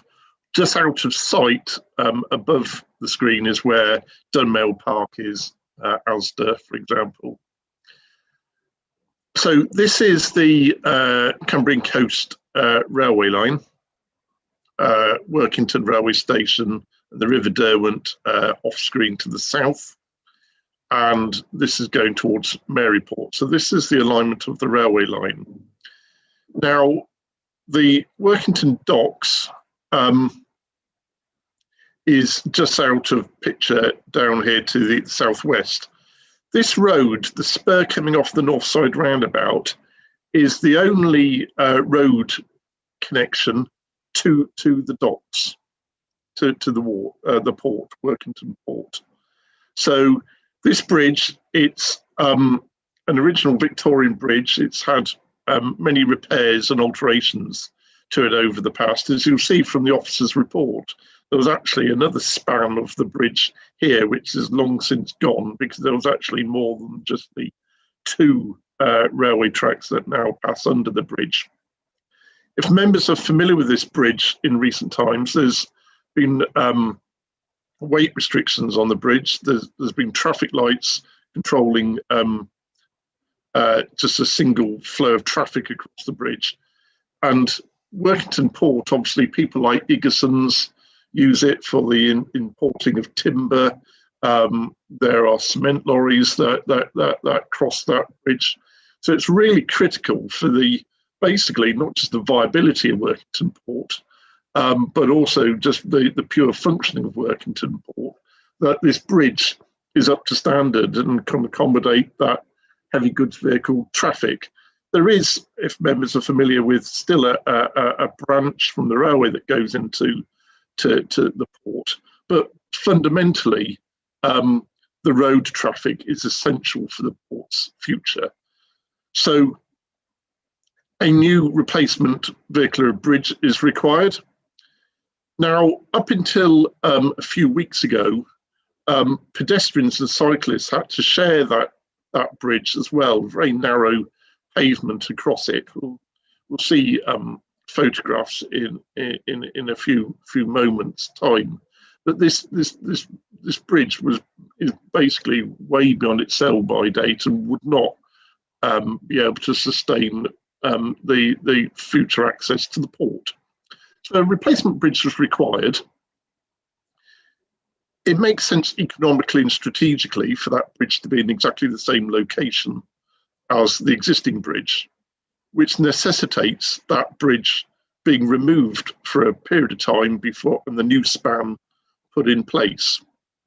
Now, if members have been there in the last couple of weeks or so, the proposal before members today is for a new vehicular span with reinforced abutments either side of this bridge, and also a separate pedestrian bridge, which, as you'll see from the photographs, is now in situ. So an aspect of the proposal is retrospective to retain that new pedestrian bridge across the railway line, which is alongside, as we'll see in a second, the new vehicular bridge. So the road approach, the road alignment to the port would stay the same. Now, whilst that bridge is being replaced, there's a period of about 7 weeks or so where, for obvious reasons, there'll need to be access still to the port, still to the wind farm. It's accessed up here, and that access needs to be maintained. This is council-owned land on the west side of the railway line, and the proposal is to construct a temporary haul road, which is,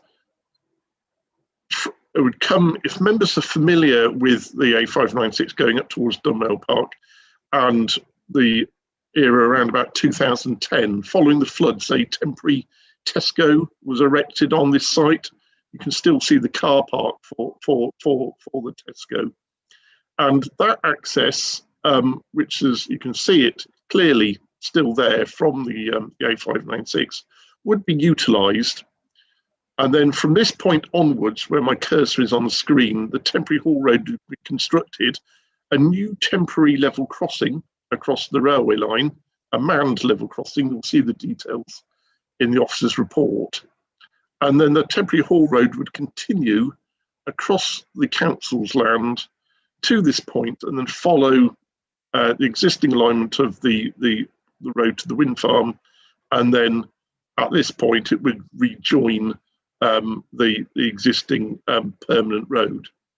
So this route would only be needed whilst following the removal of the existing span and before the new span is put into place. And members will see from the officer's report that there are conditions which control the fact that this would only be temporary, it couldn't remain there. And the reasons why, which are explained in the officer's report, it couldn't remain there are, firstly, it's not good safety practice to have a permanent new railway level crossing. I mean, it is safe for a temporary period, it is manned, but that would not be a good, safe, permanent proposal. Secondly, as you'll see from the report, there is priority habitat that this haul road crosses, and there, as you see from the conditions which are proposed, and I refer members to the conditions on the late list rather than those in the report, I'll come on to that in a second, there is a ecological mitigation in place of trans-relocating turf from the alignment and then being able to ensure that that habitat is re-established after the haul road ceases to be required. In other words, when the new span is in place. You'll see from the report that there is a traffic transport management plan, and there is the ability to hold vehicles on this length of the Hall Road if there's a train coming through on the railway line, the manned level crossing. There's also obviously ability to hold people in the port or on this length if there is a train coming through. You'll see that there is a period overnight when there is access. There are no trains, so the access is unrestricted there. You can see that for port employees, etc., there is a park, basically a park and ride facility utilising the council's car park here on Griffin Street, and that's included in the transport management plan as well. So the reason for the new conditions on the late list is that the conditions are set out in the report. We were still waiting for a method statement for the relocation of the turf, and that's now been submitted. So the conditions have changed. Rather than now requiring those details to be submitted, they now refer to the need to comply with the method statement, which is an acceptable method statement. And so that's why there are the conditions now referred to in the late list before members. So just switching to the presentation,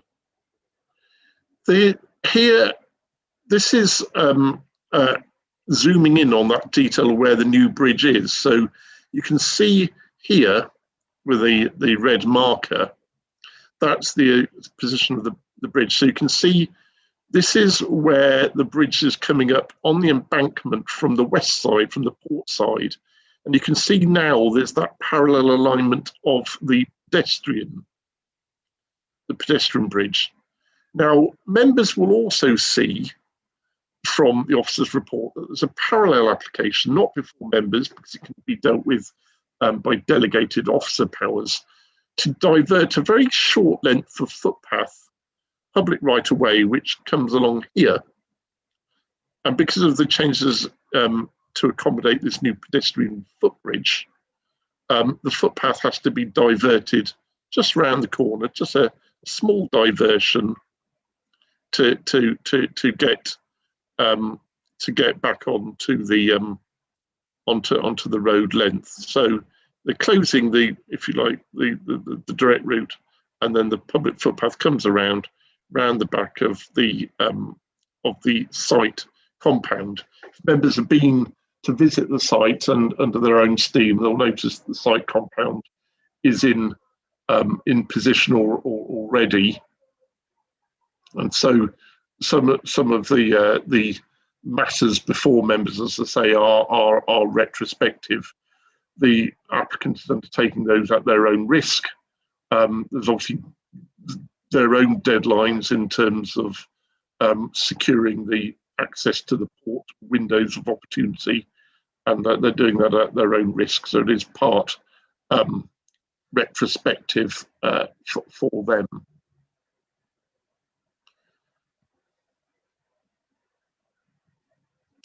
So just going through some of the other slides.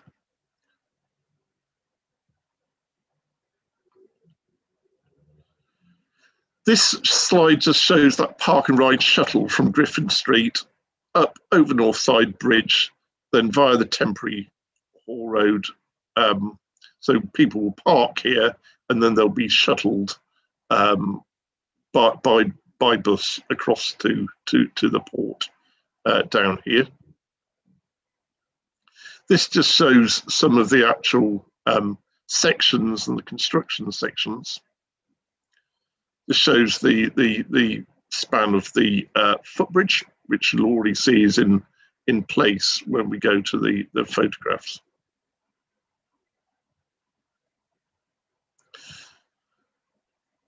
So you can see there's the sort of the grassland in the vicinity of the site. You can see the turbines on the west side of the railway line. This is the Victorian Bridge, so where you can see, well, you can see the Galloway Hills in the background, so you can give the context of where we are.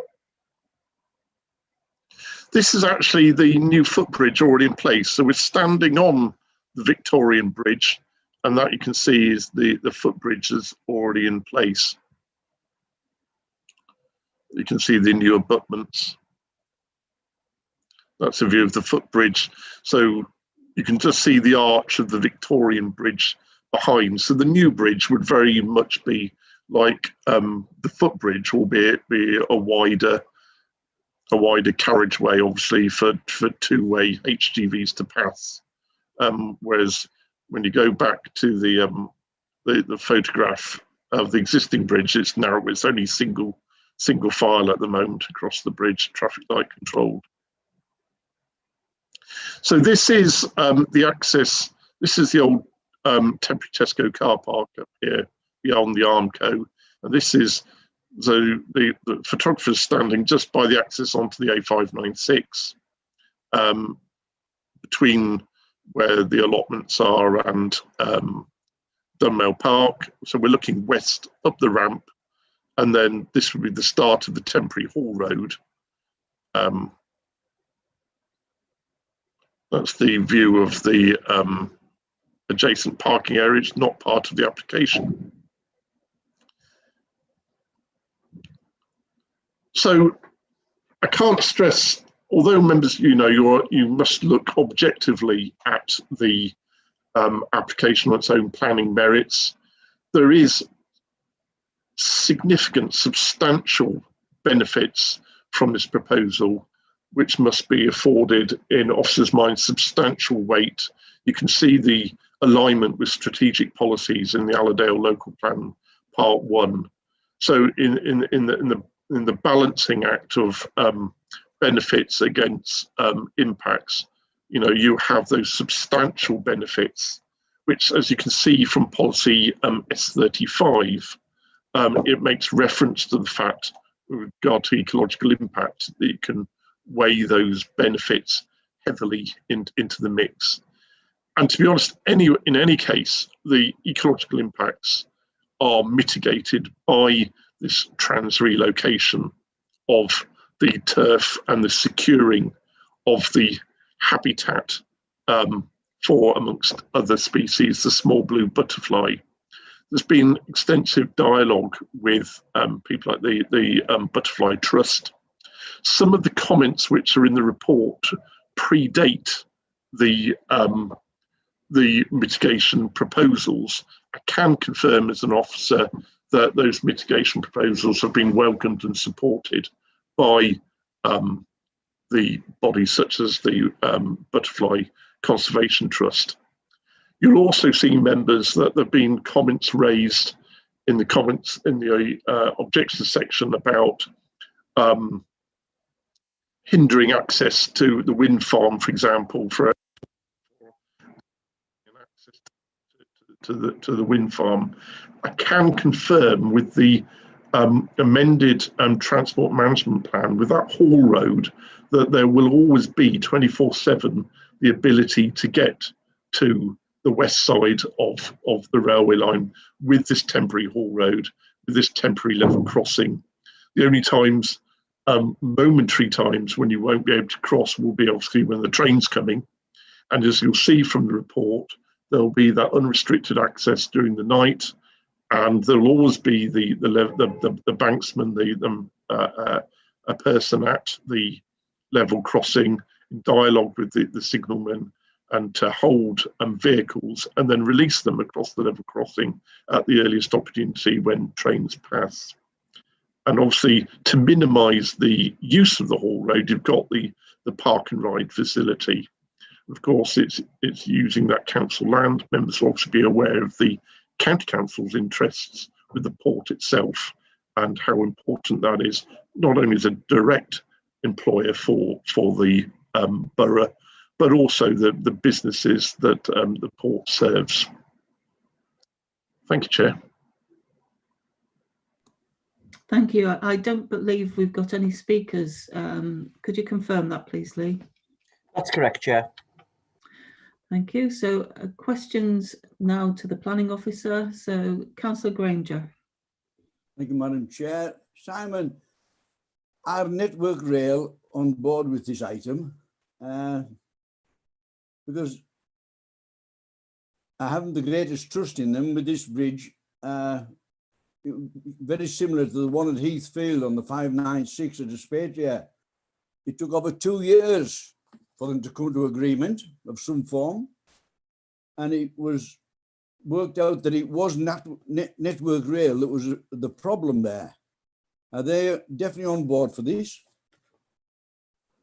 Thank you, Councillor Granger. Network Rail are actually the applicants here. So, and as I mentioned earlier, yeah, I'm familiar obviously with the A596, just east of Brayton Park, I think is where you're referring to. On which, all I can say is obviously there's a programme in place and there's funding in place, and as I commented in my presentation, actually works have already started here. The pedestrian bridge is in and the compound's in, so I don't think there's any doubt that Network Rail, if they get permission, would intend to complete the scheme as soon as possible. There has been a working group, including Allerdale Borough officers, County Council, the port, businesses served by the bridge for many months now to work this scheme through. It is an amended scheme. It's been amended during the planning application twice to get it right in terms of the ecological mitigation and the access to the west side. But in answer to your question, Councillor Granger, I don't think there's any doubt that Network Rail are on board because they are the applicant and they've already started development. Can I have a continuation, Madam Chair? Yes. Yeah, but in all fairness, Simon, it was the CEO of Network Rail that jibbed at Heathfield. So as long as he's on side this time, it should be all right. Thank you. Thank you, Councillor. I couldn't comment. I mean, all I say is it's the planning proposal before you members, and you need to determine the application on its planning merits, looking at principally the development plan. Thank you, Simon. Councillor Fairbrother. Thank you, Chair. Thanks for your report, Simon. It's good that the ecology report actually arrived recently, I guess, because it wasn't there when the report was written.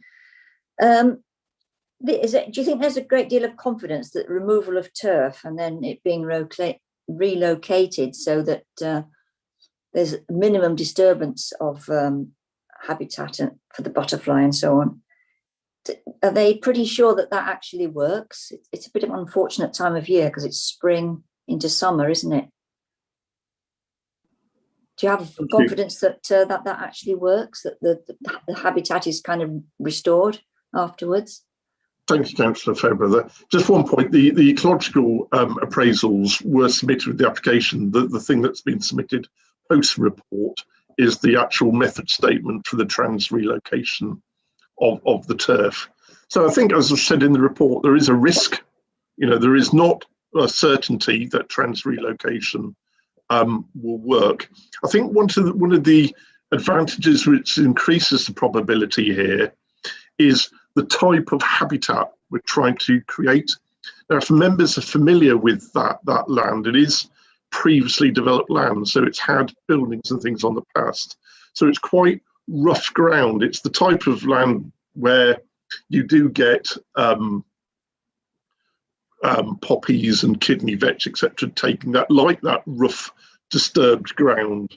So it's probably one of the habitats that really can have much higher probabilities of being able to be trans-relocated with success, because it's actually the type of habitat that colonizes disturbed ground, if you like. So so there is, you know, we've obviously read that method statement. And there is the risk, Councillor Fairbrother, and there is always a risk with these mitigation strategies that they won't work. But knowing the particular habitat that we're trying to create, and having, I walked the site this morning again just to refresh my memory, and you can see broken brick and broken bits of concrete and things in it. So it clearly has that species-rich biodiversity there, but it's in that setting of previously developed land. It's members were familiar. It's just like old quarry workings and things, or always have, well, not always, but are commonly a very high biodiversity quality arising from ironically the disturbances that have happened in the past, and this is the case here. Thank you. Let's hope for a good result. Thank you, Simon. Thank you, Councillor Fairbrother. Councillor Lynch. Thank you, Chair. Can you please, Simon, explain to us what this relocation of turf, what actually happens and where it would actually go? So who does it? Will it be Network Rail the applicants who move it, and where would it go? And yeah, so they would move it. So it is generally, as it says on the tin, really, that you're picking up the turf, the soil, the roots of the grasses and the kidney veg, and transplanting them. The advantage here is that the council is the landowner. So we've got that land in our control to be able to offer that habitat mitigation right there. So it's in effect, you move it a few yards off alignment, and you're basically letting it root itself, if you like. It's not like it's not like when you move lawn grass and you're putting it down on a sand bed and it needs a heavy watering every 5 minutes and things, because it's not that type of habitat. It's quite a what you're really doing is you're capturing the species within that turf, and they actually will as I was saying to Councillor Fairbrother, they will actually then adapt and be able to root themselves in the environment once they've moved, if that makes sense. They don't actually require that sort of aftercare, if you like. And once it's been moved, it doesn't go back again. It will just stay where it's moved to. Well, the idea is that, sorry, Councillor Lynch, I've jumped in, I do apologise, but it's a temporary haul road. So it would, there's, once that haul road is gone, it's removed, and that's required by condition, then you'd have that location back to actually, not all of it, but it would actually because it colonizes, it expands over that ground. So you'd take some back, and it would basically encroach back over the disturbed ground again, which you can see has actually happened. I could actually see amongst the grasses today, where obviously they did work for the temporary Tesco store 11 years ago. You can see tractor tracks with actually the grasses growing and the tread's still there. So that's. Okay, thank you. Thank you, Councillor Lynch. Councillor Daniels, you're next. Thank you. Actually, I was just about to ask the same question as Councillor Lynch, and I think you pretty well answered them. Thanks, Simon. But so what you're saying is you're going to leave the what's it called? Relocation turf. You're going to leave it where it's being transported to, and then it'll expand into the land where it was before. Am I right in that assumption? In a nutshell, yes. Okay, that's great. I was quite interested in it. Sounds a very exciting experiment. I sure as hell hope it works. Yeah, but we'll see. It's not experimental. There are actual world methodologies, approved methodologies for trans relocation. It's just that, as I explained to Councillor Fairbrother, it is not without risk. It's just the advantage here is we've got a type of habitat that actually likes colonising on disturbed ground. It's not as if you were, I'm trying to think of an example and I can't, where there was something far more sensitive and you'd really need to create the complete underlying soils, etc., for it to take again. You haven't got that issue here because it's something that really thrives on that disturbed ground. The key here is that it's let to do that, and it's not developed or cultivated in the future. And it's obviously council land, so yeah, we have those controls.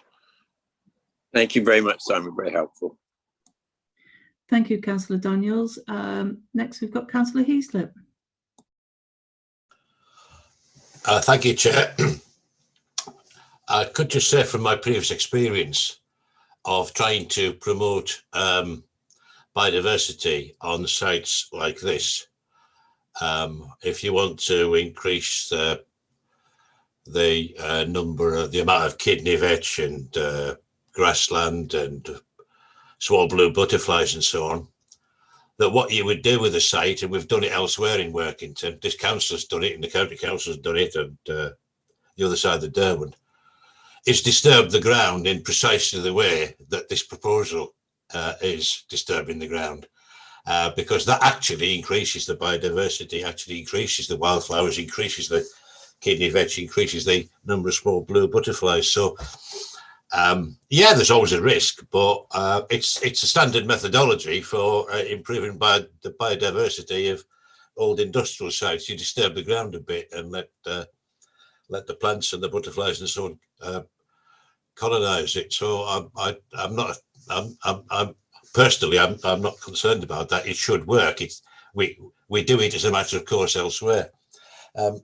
I was going to just make another comment, if I may. Network Rail might call this Siddick Bridge, but Siddick's nowhere near.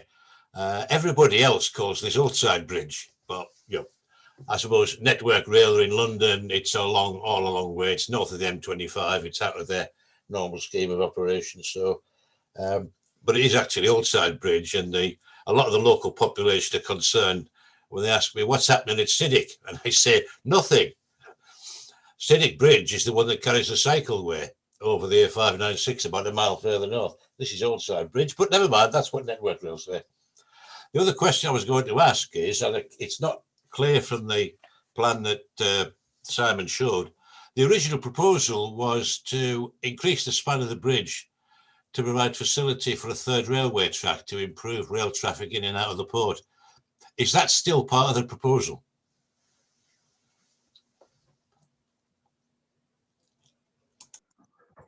What it does, thank you, Councillor Heaslip. What it does is, because it's like a girder span, it's a squarish section.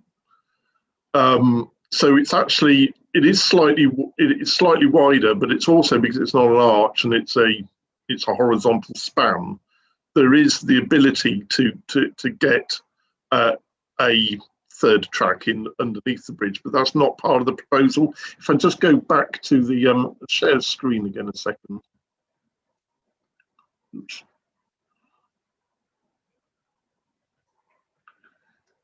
You can see here, members, this is where the bridge alignment is. And you can see the junction with the port line is immediately to the south. I mean, the junction is here. So I think, Councillor Heaslip, we're wondering whether there's an extra ability to get a third line under there. Technically, yes, but it's not part of the proposal. If you can recall from the image I showed earlier, it's a Victorian bridge. It's an arch under it. So the new bridge is a horizontal span across, so it doesn't have the spandrels of the arch imposing in on over the railway line. So it is a wider bridge, but it's not part of the proposal to actually put a third track under the bridge. Thank you, Chair. Thank you, Chair. Thank you, Councillor Heaslip. Councillor Fairbrother. Thank you, Chair. I was going to ask that question about the width of the bridge, because maybe one day we'll get a high-speed line between Carlisle and Barrow, but you've answered that question, Simon. So my other little question was, is it a temporary diversion of the footpath, which we just saw in that diagram, or is that going to be the footpath for the future, where it goes round the bend? Or is it going to be reinstated back to its original location after the project? It's certainly been proposed to be a permanent diversion. The issue is that it's not only the compound that it's going around, which obviously will be temporary, but there are the alterations because of the pedestrian footbridge going in. That the embankment has been widened on the north side of the bridge. It's there now, and to be honest, how to be frankly speaking, I don't think anybody has actually used the definitive alignment of the public right of way as it's shown on the county definitive map. I mean, that's quite common if you've looked at definitive maps. And to be honest, most people use the cycleway. To be honest, so yes, it is a slightly longer route around. But to be honest, if the direct route is scrambling up a bank, so I'd imagine it's more conducive to follow the route that's being proposed. And you've also got the added benefit that once you're actually up there onto the alignment, you've got the segregated pedestrian bridge, which is 100 times safer than the previous arrangement, which was clinging on to the bridge parapet while a lorry rumbled past. So I think there are significant benefits from that in terms of pedestrian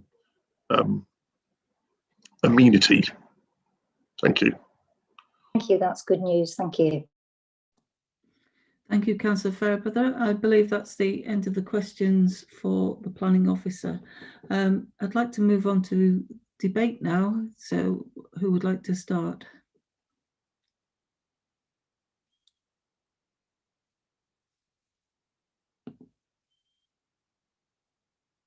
Councillor Heaslip.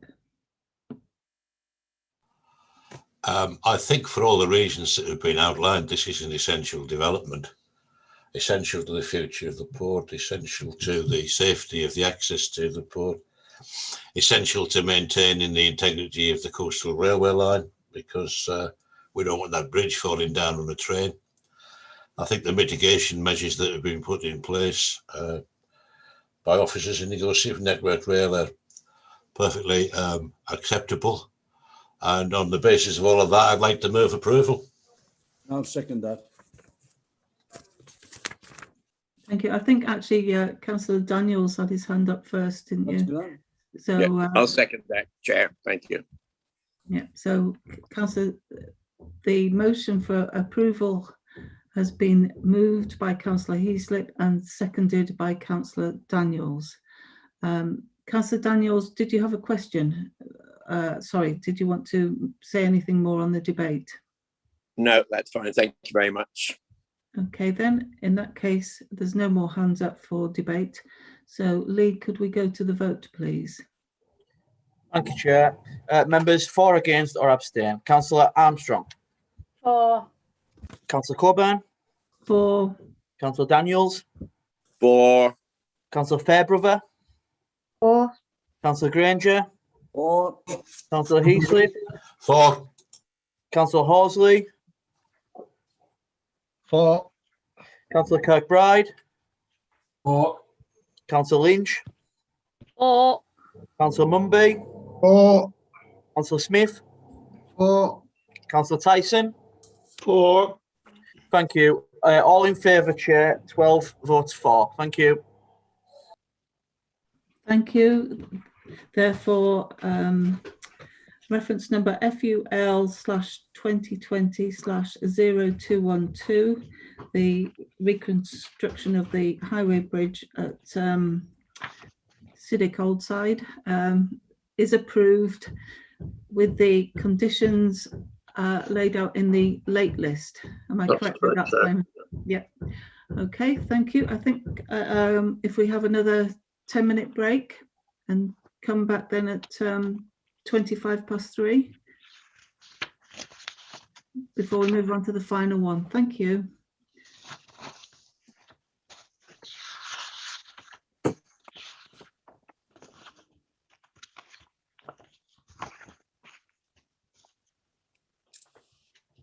Well, it's all going very quickly today.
Hi, can you Lee, can you hear me?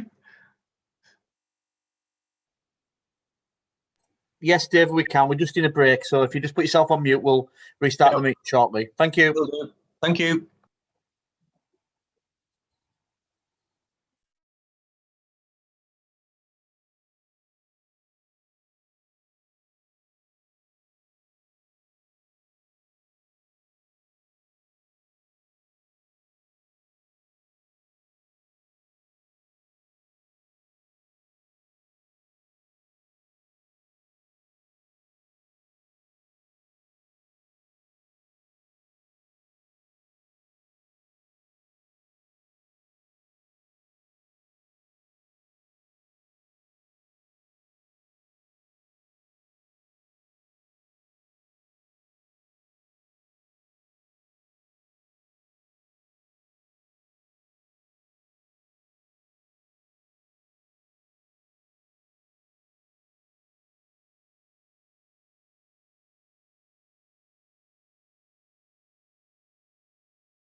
How are we doing, Lee, with people back?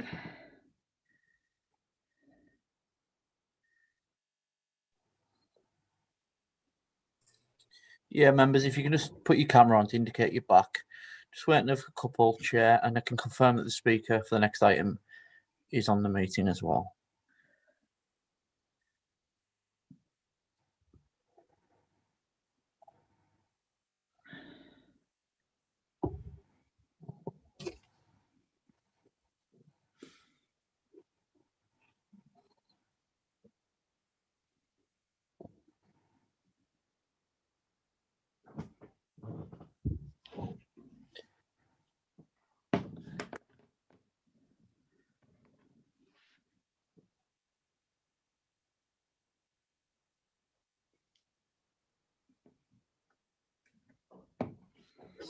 Just a reminder for those members who haven't already, can you please switch your cameras on just so we know that you're back? Thank you.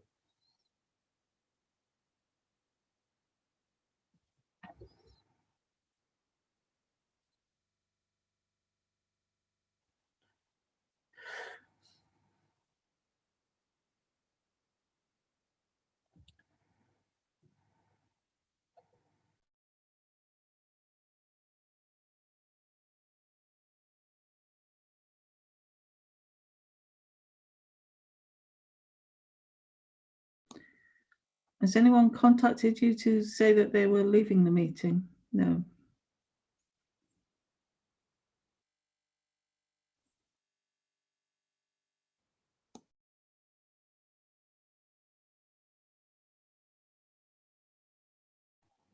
Just give it another minute, Chair, and if there's no response, I'll try and attempt to contact them.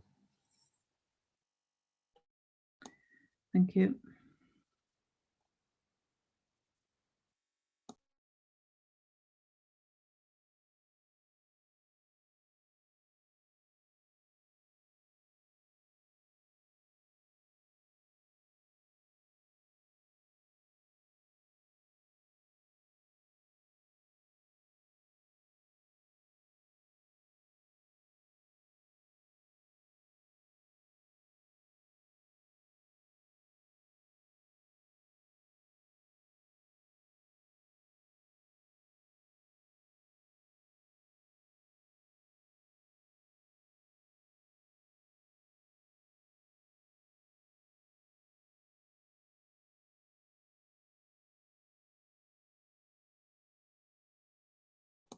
Would you mind trying to contact them, please, Lee?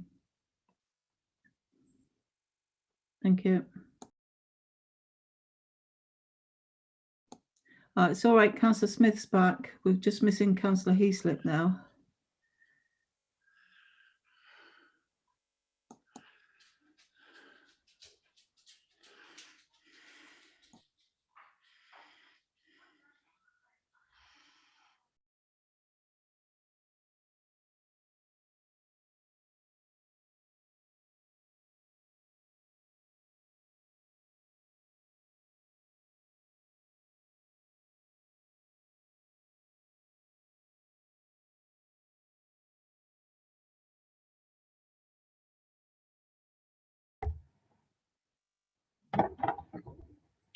Chair, I've just tried to contact Councillor Heaslip. I haven't had a response. Members, anyone else aware of any problems that Councillor Heaslip might be having?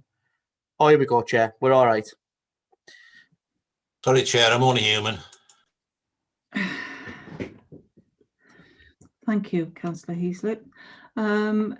Right, if we could move on now to the development panel report, reference number TPO/2020/0015.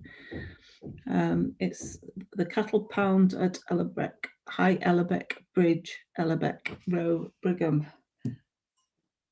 Simon, do you want to take over? Thank you, Chair. So, members, this is, as you'll be familiar, that tree protection falls within the Planning Acts, and so, if you may recall, I think a couple of years ago, another tree that was brought in Colbeck before members for consideration. So, the legal process for trees and tree protection is set out in the officer's report. But briefly, there are powers for the authority to make a tree preservation order. The Council Allerdale, in this case, when assessing trees as to whether they warrant a tree preservation order, we use what's called the tempo assessment. And you'll see in paragraph 8.2 of the officer's report the tempo assessment scores that our tree officer, Kerry McCartney, undertook for this particular tree. So in essence, we have and I'll show these slides in a second, but the council has made the order. I know that the parish council, as you'll see from the report, I know the parish council is speaking today, are objecting to it. So, as you'll see in the officer's report, members can either confirm the order. If they don't confirm the order, 6-month period will elapse without confirming the order, and therefore the tree will no longer be protected. So I'll move on to the slides. Just before I do, you'll see that the amenity aspect is considered in 8.2 of the officer's report. That's where the tempo assessment comes in, and then 8.3 is the expediency. And as you'll see from 8.3, there was concerns that the parish council intended to fell the tree, and therefore that's why there's the process meets the expediency test. And then you'll see the tempo assessment for the amenity considerations. Councils don't have to use tempo. The tempo is a recognised assessment tool that the council uses, and you can see we've published the scores there in 8.2. So I'll just share the screen. So if members are familiar with Brigham, this is Ellerbeck Brow. So the road, High Brigham, and the centre of Brigham is up here, and the road falls down to the bridge over the Ellerbeck, and then rises up towards past Scales Farm, if members are familiar with the road, and then it eventually then falls back down and meets the A66 Cockermouth bypass, where Brigham Road was dissected by the bypass many moons ago. So the tree in question is this older tree. So the stone walls that you see ringing around the tree is the pound. So that is actually a grade 2 listed structure. Statutory listing protection of buildings doesn't have to apply to actually a building with a roof, and it doesn't have to be a house or a building with doors and windows. It can be a structure. It can just be a milestone on the road. In this instance, it's an historic cattle pound next to the river, sort of standing on the road. And this tree has self-set. It's grown in the cattle pound. Now, you'll see from the officer's report, and I'm sure Brigham Parish Council will be able to elaborate, that they're saying it's not a feature that would normally be associated with in the middle of a cattle pound. We've obviously, and members must assess it both in terms of whether the tree is worthy of a tree preservation order. So that's where the tempo assessment comes in, for example, and the expediency test. But members, you must, as per the officer's report, also take into account the impact on the significance of the designated heritage asset, which in simple non-legal speak, basically you've got to take into account whether that tree impacts directly or indirectly on the architectural and historical qualities of that cattle pound. So does it directly in terms of, for example, its root system? Or does it indirectly in terms of the setting of that cattle pound, some people's legibility, people's understanding of cattle pound's history? You'll see from the officer's report that we consider as officers, but members can reasonably come to a different conclusion, that the location and the height and the crown spread of that tree in officers' minds still means that the legibility of that cattle pound is still there.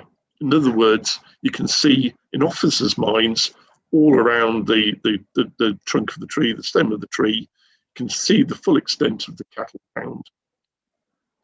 And so it's to a casual observer passing by, they would still be able to identify that clearly and see all of the historic and architectural qualities of that cattle pound. And in the officer's opinion, the tree doesn't diminish from that. We don't consider that it's having a direct impact at this current time on the structure of the cattle pound. It's clearly, from inspection, been repaired and altered since the listing. The listing refers to it as a dry stone cattle pound. If you look at the cattle pound, it's clearly not a dry stone cattle pound now, and one of the walls has been significantly altered. I'd actually go as far to say as it's been rebuilt, to be honest. So that's the balance, members. You must consider it against the criteria for making, for confirming tree preservation orders. So that's laid down in the officer's report, but you must consider the duty about the impact, the harm or otherwise to the actual listed structure, that you must take that into account. So there's just another view, so you can see where the tree is. This is the tree under consideration in relation to the cattle pound. It's clearly inside the loop of the cattle pound.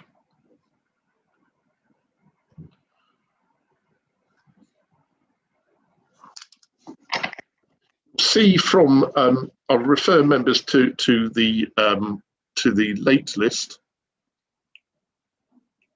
And you'll see, I'll just say that the further representation has been received from the Parish Council regarding our own assessments. And the Parish Council, I'm sure they'll go into detail, but they consider that the retention span of the tree should be scored 2 or possibly even 0. And the Parish Council's view is that the village pound is an unnatural place for a tree, and they should score it 1 in section D, other factors, as they consider a tree is unsuitable for the location, and therefore under the tempo assessment, in the Parish Council's view, it would not warrant the TPO being, the tree preservation order being confirmed. Officers are still of the opinion that the tempo assessment is, that officers have undertaken, is we're sticking to the scoring and consider that the tree preservation order is a score of 14 and is defensible. Thank you, Chair. Thank you. I believe we've got a speaker. So, would you like to introduce him, please, Lee? Yeah, thank you, Chair. Speaking on behalf of Brigham Parish Council, we have David Wilson. David, you'll have 5 minutes to address the panel. Thank you.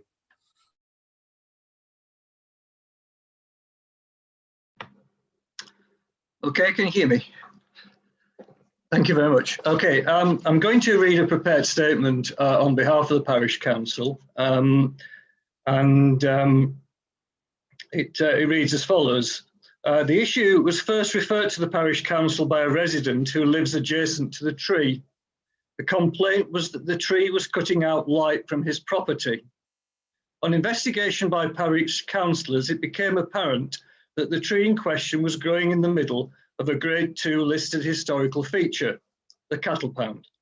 Although the pound and encompassing stone walls are not registered, it is seen as being the responsibility of the Parish Council, and the Parish Council is duty-bound to protect this feature. There is evidence in the archives that the Parish Council received rent for the use of the pound for many years and were responsible for funding repairs to the walls around it in 1986, which perhaps is what you've already been shown. The situation regarding registration of the structure will be rectified in future. It also became apparent that there was disagreement between neighbours about the future of the tree, and that's what we believe has led to this meeting. The tree in question is an alder, which is self-seeded from the mature alders, which you could see growing along the river bank. Alders are known to grow well from seed and grow quickly, but they are short-lived in comparison to other trees. It may only survive for 60 years, and it may already, therefore, be halfway through its lifespan. The trees along the riverbank are essential to the prevention of erosion, but this tree is growing in the wrong place.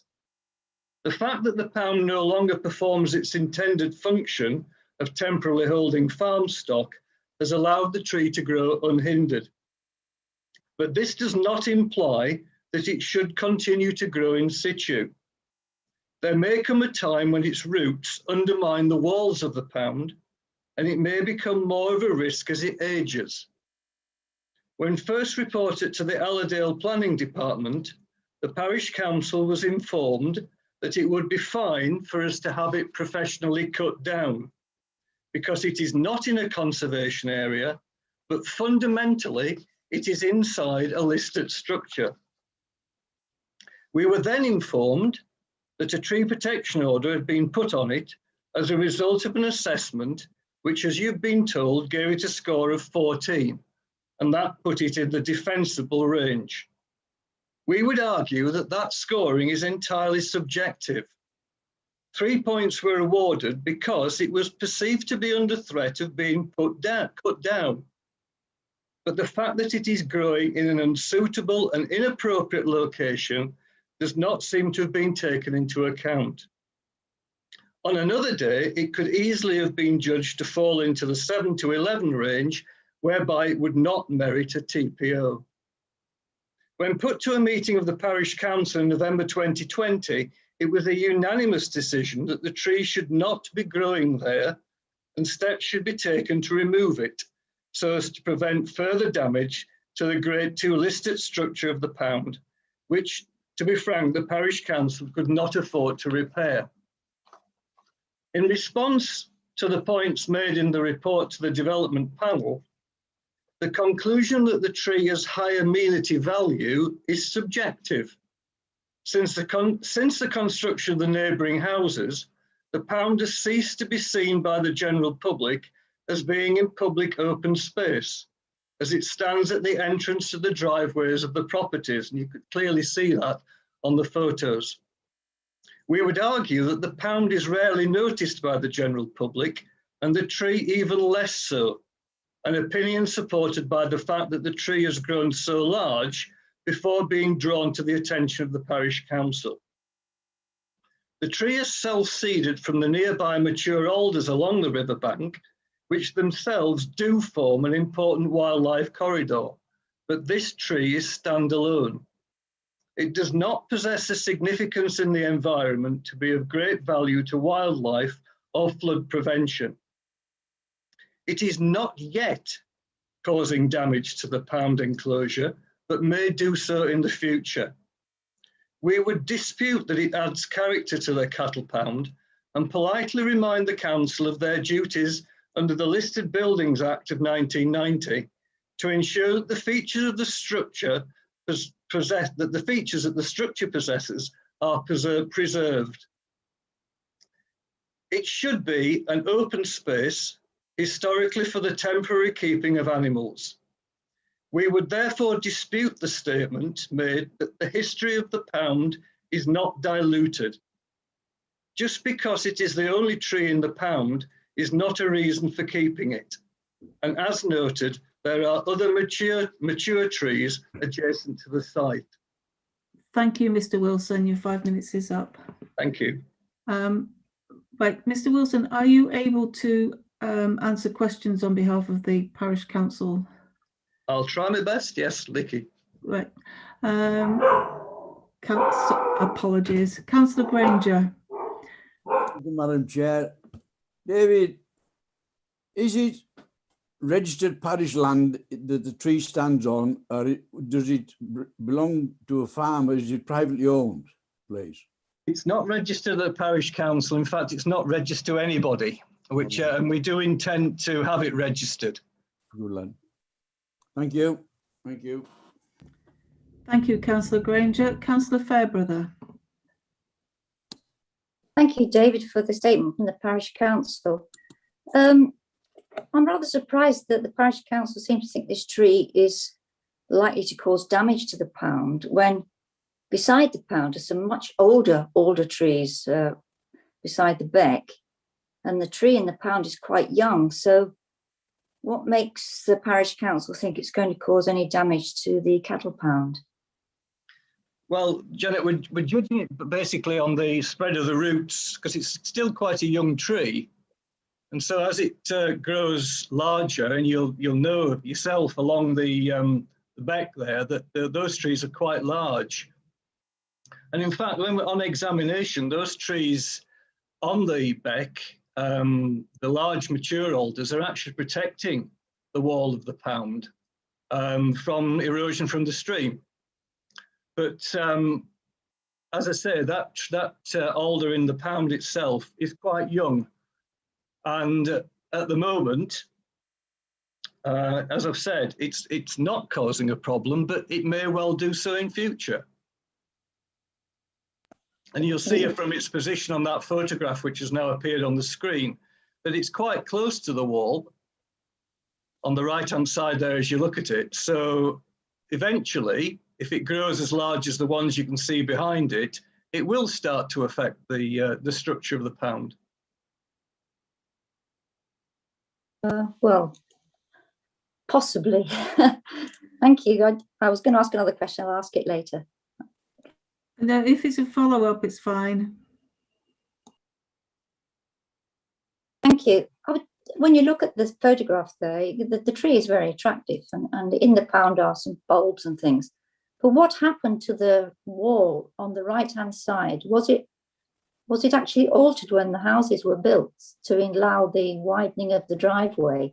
Because it's obviously something's happened to that wall behind No, I the don't think tree it was there. altered. I don't think it was altered, but because when you see where that the wall continues in the bottom right-hand corner of your photograph, that wall was continuous before the houses were built. The driveway was punched through the wall at that point, but naturally some alteration has taken place.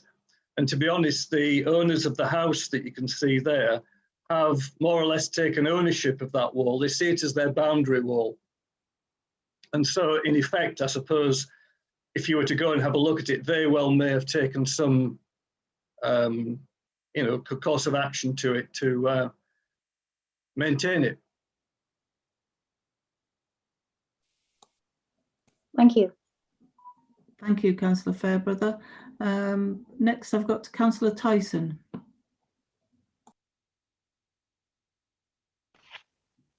Thank you, Chair. Thank you, David, for your presentation. In fact, I went along to have a look at the tree this morning, and armed with an assessment like the one that you'd done. Now, I couldn't actually see the tree from approaching it from the road from Scales Farm, basically because it's behind the three trees that you're taught, 3 or 4 trees that immediately protect the pound from Ellerbeck, because the compound is small, but also the distance to Ellerbeck itself is very small, and the 3 trees that you see on the second picture in the background are in fact quite close. And yes, it's about 5 foot from the tree itself, is about 5 foot from the wall. And having looked at the type of tree and looked it up, I do understand it is one that can grow very easily either by self-seeding or basically from root growth, and grow very fast. And so I think it's commendable that the council have considered it carefully. And personally, I would tend to agree that 1 or 2 of the scores that, bearing in mind it isn't really, you don't have a tree in the middle of a cattle pound, are perhaps a little bit unrealistically high. And at 14, it is very borderline on the score sheet. So I would, rather than a question, I would tend to agree towards your assessment, actually, towards the Parish Council's assessment. Thank you. Thank you. I think that was more of a statement, was it? I'm sorry, Nikki, I think No, it it's was. fine. Yeah. It's fine. Your insight was welcomed. Councillor Lynch. Thank you, Chair. Roughly how long, there's 2 things. How long has the tree been there? A good question. I'm inclined to say you'll only know that if you chop it down. But it can't have been there long, and they do grow quickly. So I would suggest maybe no more than 20 or 30 years. So therefore, why now? Well, as I say, it was drawn. Why wasn't the arguments? But the arguments you're making about damaging the pound, therefore, why wasn't the tree removed a good few years ago when it first seeded? So it wasn't actually planted by anybody; it has self-seeded. We presume so, yes. And I mean, if the pound was being used as its proper function, it would have been eaten away. But the fact is, it's been allowed to grow, and that's the problem we're now facing. It was reported to us because it was cutting light out from people's property. but it's right next to a much larger tree, which I would imagine would cut out even more light. I'm just wondering why it's now. Why hasn't it been brought to the council's attention before, if it's 20 or 30 years old, and why it hasn't been removed before now? That's my Well, I question. mean, if we'd, I think we'd be, going through the same process. If it had come to the attention, to our attention sooner, we may well be going through a TPO process, some time ago. Okay, thank you. Thank you, Councillor Lynch. Councillor Daniels, you're next. Yeah, thank you very much, Madam Chair. I had basically the same questions as Councillor Lynch. I think it's quite weird that that tree has been there for 10 or 15 years. Nobody on the council actually noticed it was growing. So I don't know. My question is, when was the cattle pound actually used as, last time the cattle pound was actually used as a cattle pound? And is there any signage on said cattle pound that tells people and visitors what it was for? Because a lot of people will just walk by it and not have any clue as to what it was or its historical value. So those are my questions for you. Right, can I answer the second part first then? Thank you. It does need a new gate, which we're in the process of having it a new gate created for it, having some repairs to it. I think what we could propose to do is raise its significance within the community, as you suggest. And certainly we have got it in mind to consult with the community on its possible use as a public amenity. So we would be able to draw people's attention to it more so. Thank you for answering that. It wasn't really sort of relevant to the TPO, in my opinion, but thank you for your attempt at I answering. think it was last year's in the 1950s or 1960s. The last time it had any animals in, it was llamas.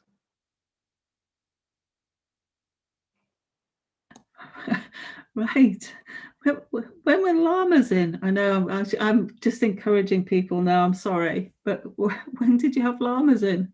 Well, I'm not sure, Nikki, because well, I haven't lived in Brigham all my life. I would have to consult on when the llamas were in.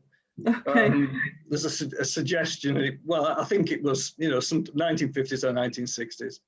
Right. Thank you, Councillor Fairbrother. You're next. Thank you, Chair. Just another point, David. Where the tree is in the cattle pound, and if Councillor Tyson had come from the village, you would have seen the tree quite clearly because it doesn't have anything in the way of it. It's sort of part of a woodland area as you come out of Brigham. Would you not agree that the tree in the cattle pound plus the ones behind it, and across the road there are other trees, some alder, some I think beech, and then there's a big sign that says red squirrels. So in a sense, it's a nice exit or entrance to Brigham, and I can't quite see why the tree that's probably been there about 20 years is suddenly blotting the light out, for instance, from the house, when the house, I don't know when the house was built, but as Councillor Lynch said, there are other trees there anyway. It seems to me that it actually enhances the cattle pound. You're more likely to see the cattle pound when you see the tree as you're leaving the village. And it's obviously beloved by some people because it has a lovely blank of crocuses and daffodils within the pound. Do you not think it actually enhances that area around the beck as you leave the village? Well, as you can see from your photo that you're now looking at, it is standalone, and as you've just indicated, there are plenty of other trees around it. We're not cavalier about cutting this tree down, but I mean the main thing is it's growing in an inappropriate location, and its removal would protect the structure and return it to its former appearance. And as you suggested, we could make a great deal more of it.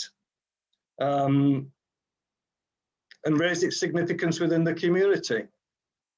But whether or not you consider it of value, I wait for your measured opinions.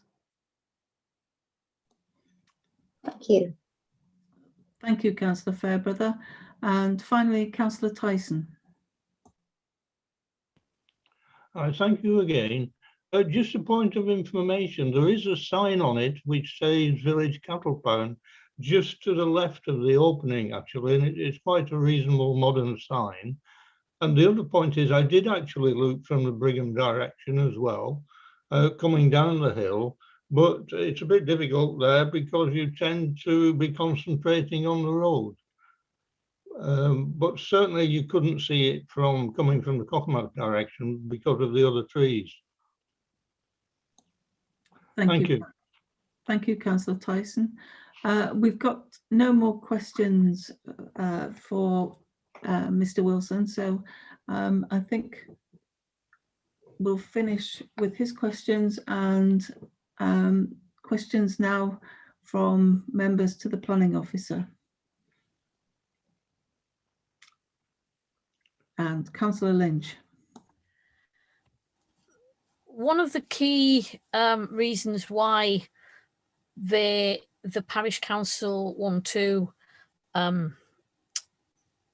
get rid of the tree is that it could cause, at the moment it isn't causing damage, but it could cause damage. Now, if that were to be the case, what would therefore be the procedure you could go through if the tree in future years was causing damage to a historical structure? What then would be the process that the council could go through if it had a TPO on it? So the parish council could apply to Allerdale Borough Council to undertake works to a protected tree. In this case, undertake works to fell the tree and remove the tree.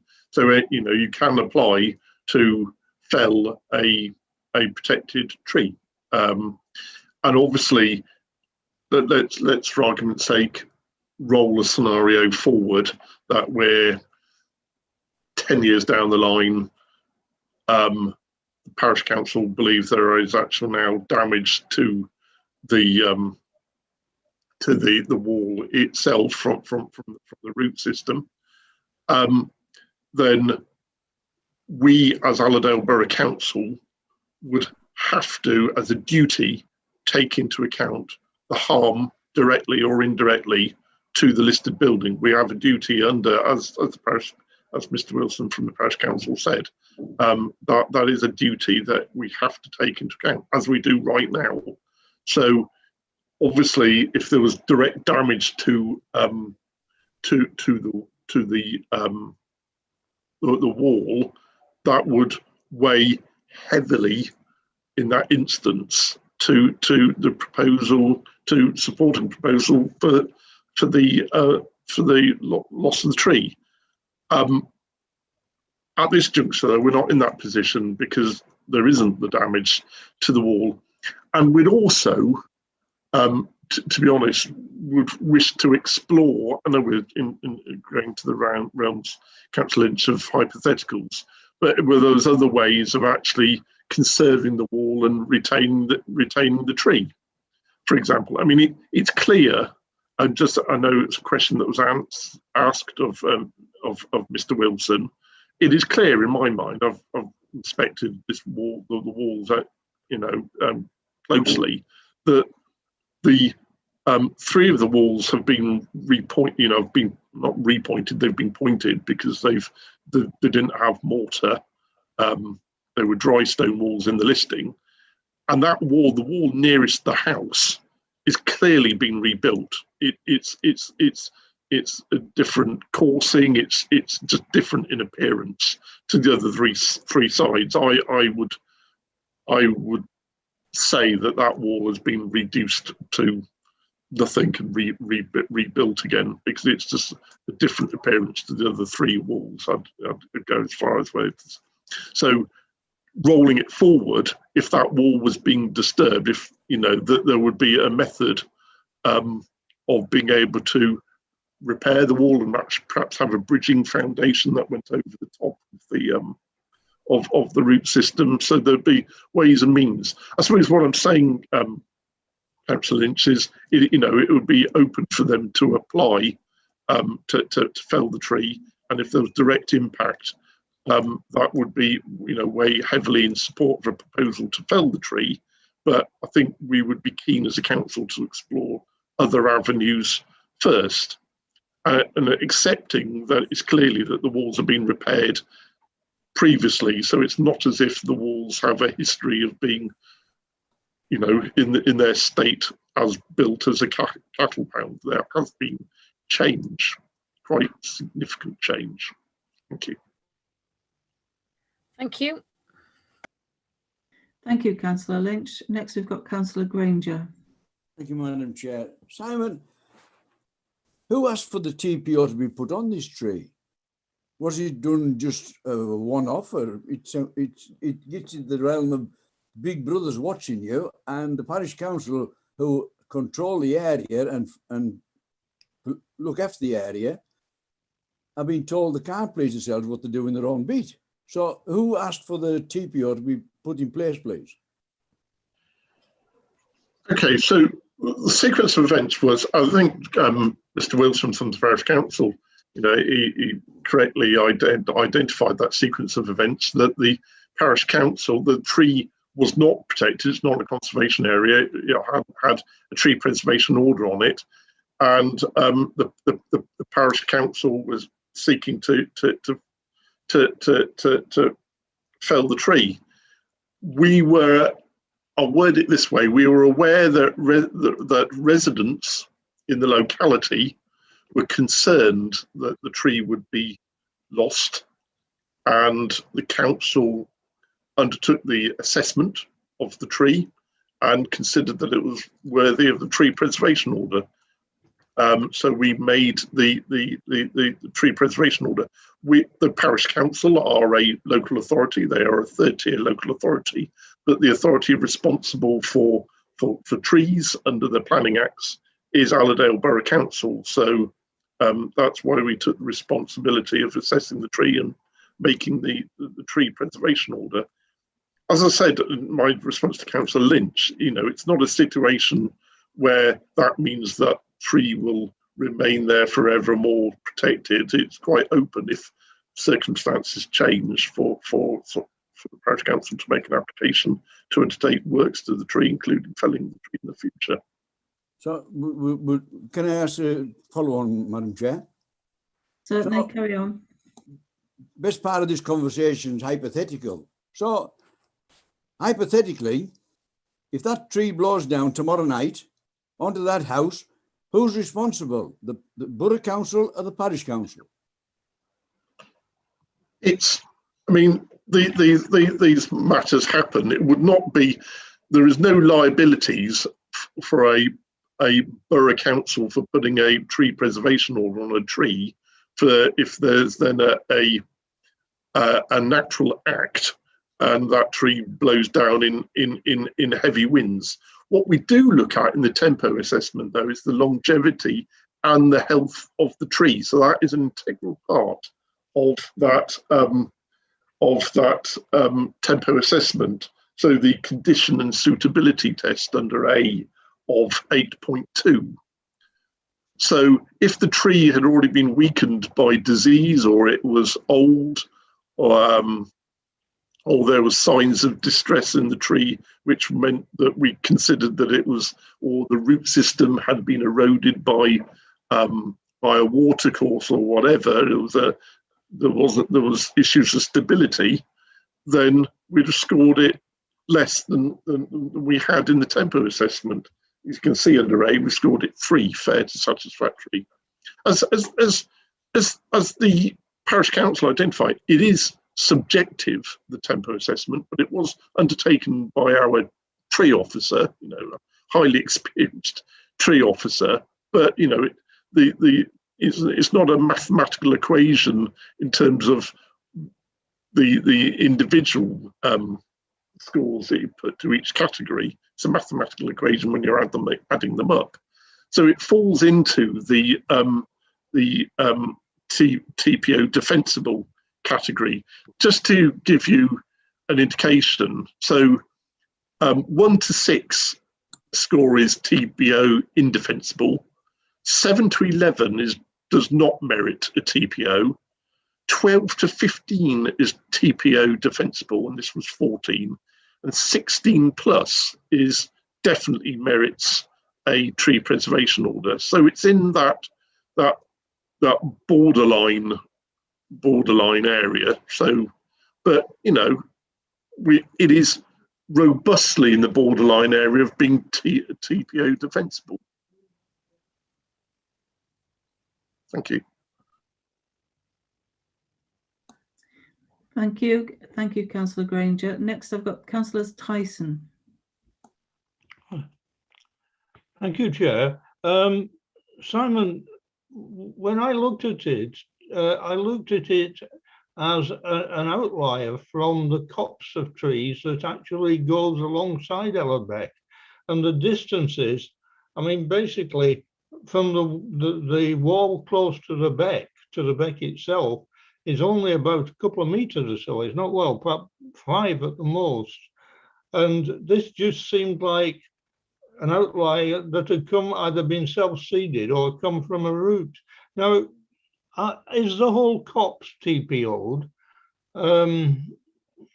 Because some of the other trees seem to perform a benefit in that they probably do protect the back wall of the listed building structure, you know, from destabilization by erosion.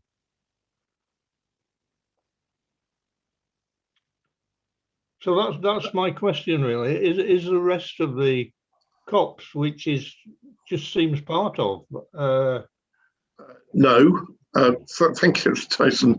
So no, I have to admit, as the members' debate was progressing and the questions were debating and the questions were evolving, I thought the question might be about the other trees and whether they should be or have been protected in the past. So obviously the application before members is about this tree, and it should be about this tree.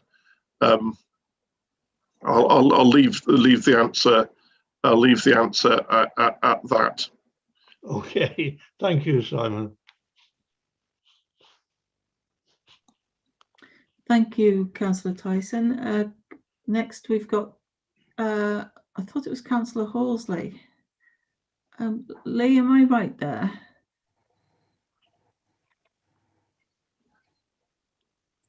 Chair, I've got Councillor Granger, then Councillor Horsley. Yeah, but Councillor Horsley now. It's Councillor Horsley. Yes, it's definitely Councillor Horsley. Sorry about that.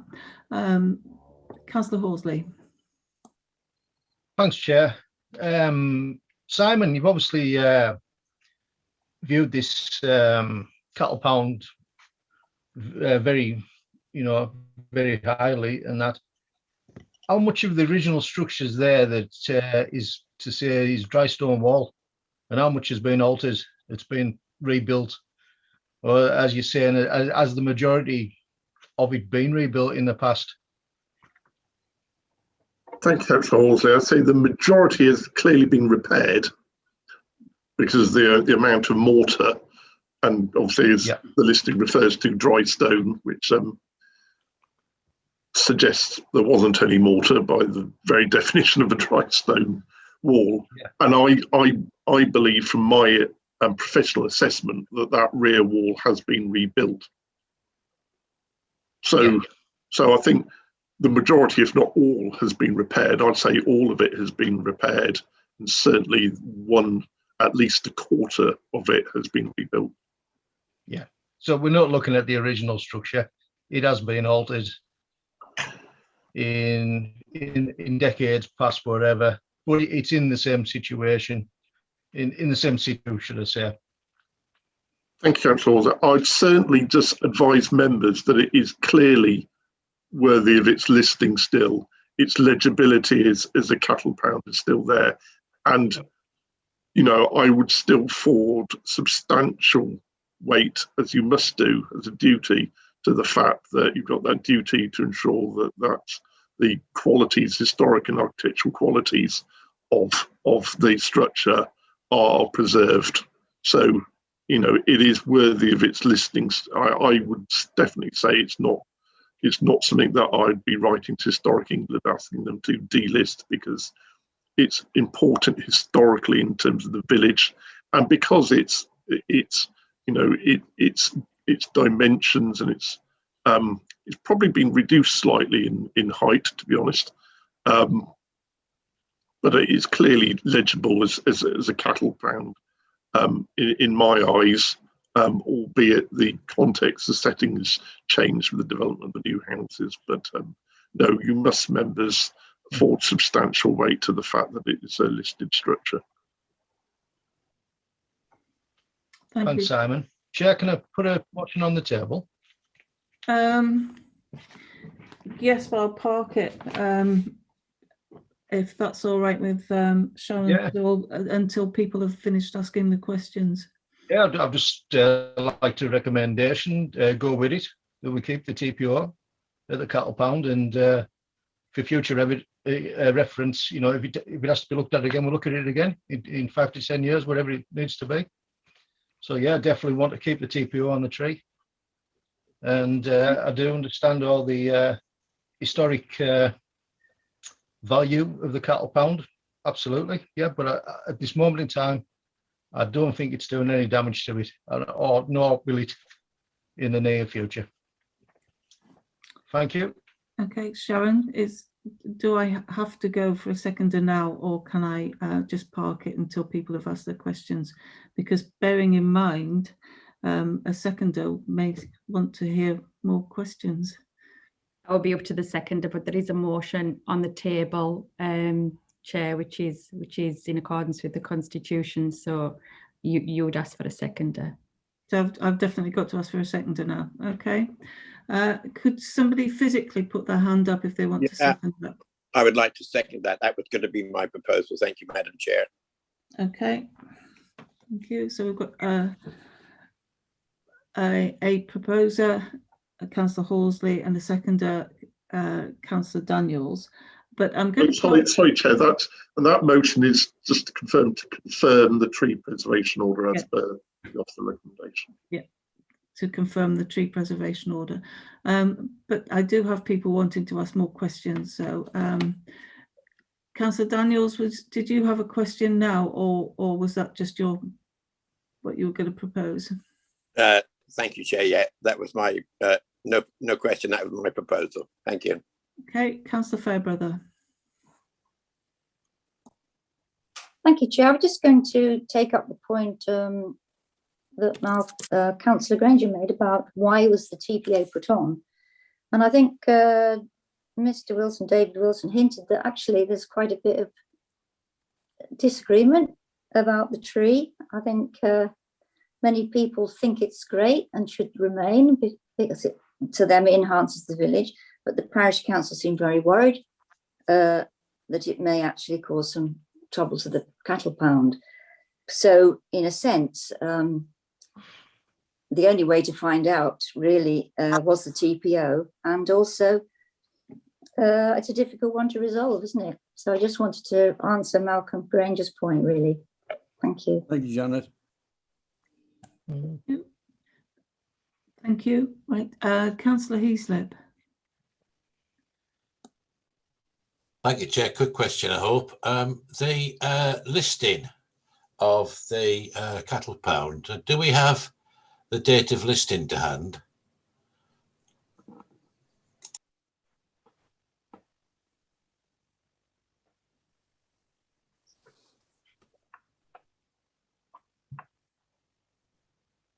So he said it's a good question. I did have it to hand. I might have to come back to it. I've got a feeling it's 1980s, but if you just bear with me, I'll be able to check that on Historic England's website.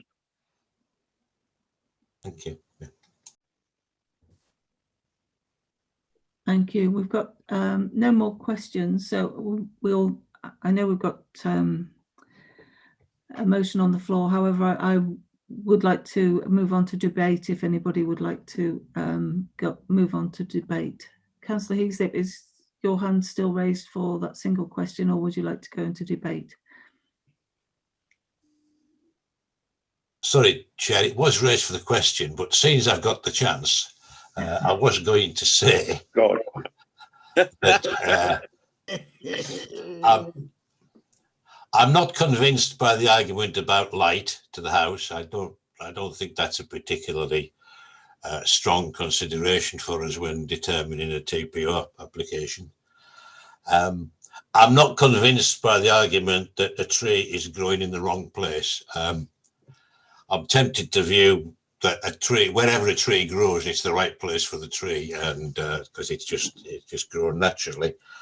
I'm not convinced by the idea that it detracts from a listed building. There are plenty of listed structures and scheduled ancient monuments all over the place, which actually have trees growing inside them, like Roman forts, for example, which wouldn't have had trees growing inside them when they were built or in use as legionary forts. I don't think the fact that the trees inside them now detracts from appreciation of the original purpose. And I note that the trees actually doing no harm, as the parish council say, and that there are means for resolving any harm that it might come to do in the future. So, I mean, on the basis of the information we have to hand, I'm minded to support the motion to confirm the tree preservation order, noting that it could always be rescinded at a future date if circumstances change. Councillor Heaslip, I just can confirm it was 1967, the original listing, but the listing was amended in 1986, but it was listed in 1967. Thank you. Yeah. That doesn't change my view, but thank you.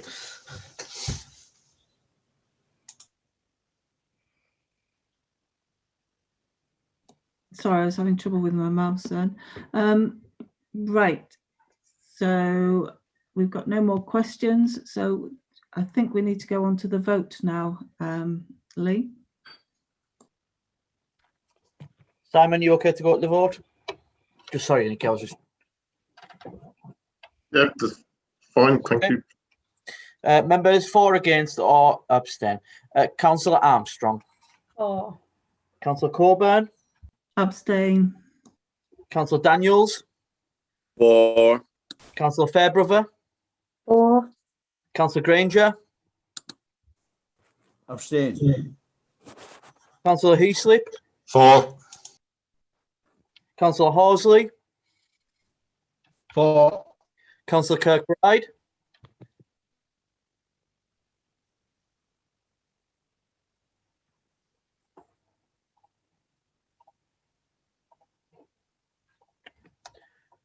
He's gone.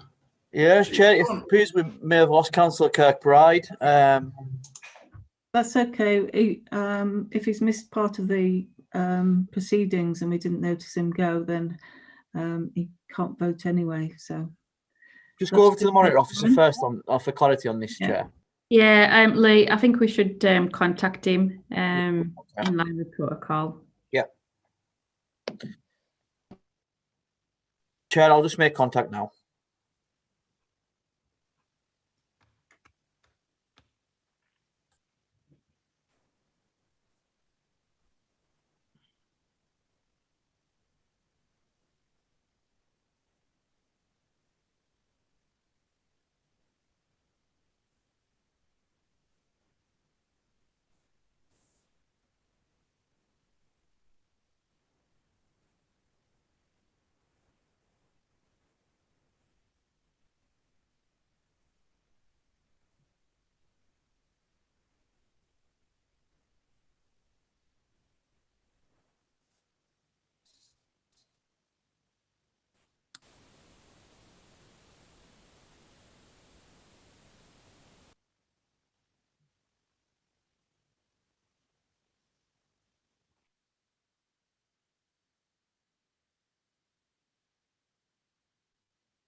While Lee's on the excuse me, on the phone, would members stay on after the YouTube video has stopped?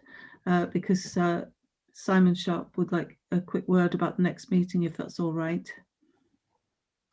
Thank you. Thank you, Chair. I've just contacted Councillor Kirkbride. He's confirmed he's left the meeting. He has left a message, but it hasn't been picked up yet. So yeah, Councillor Kirkbride has left the meeting, so we can continue with the vote. Yeah. Councillor Lynch. For. Councillor Munby. For. Councillor Smith. For. Councillor Tyson.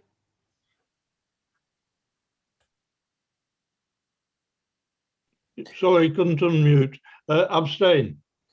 Thank you. Chair, we have 8 votes in favour, no against and 3 abstentions. Thank you. Just to confirm then that there is confirmation of the TPO/2020/0015. Have I got that correct, Simon?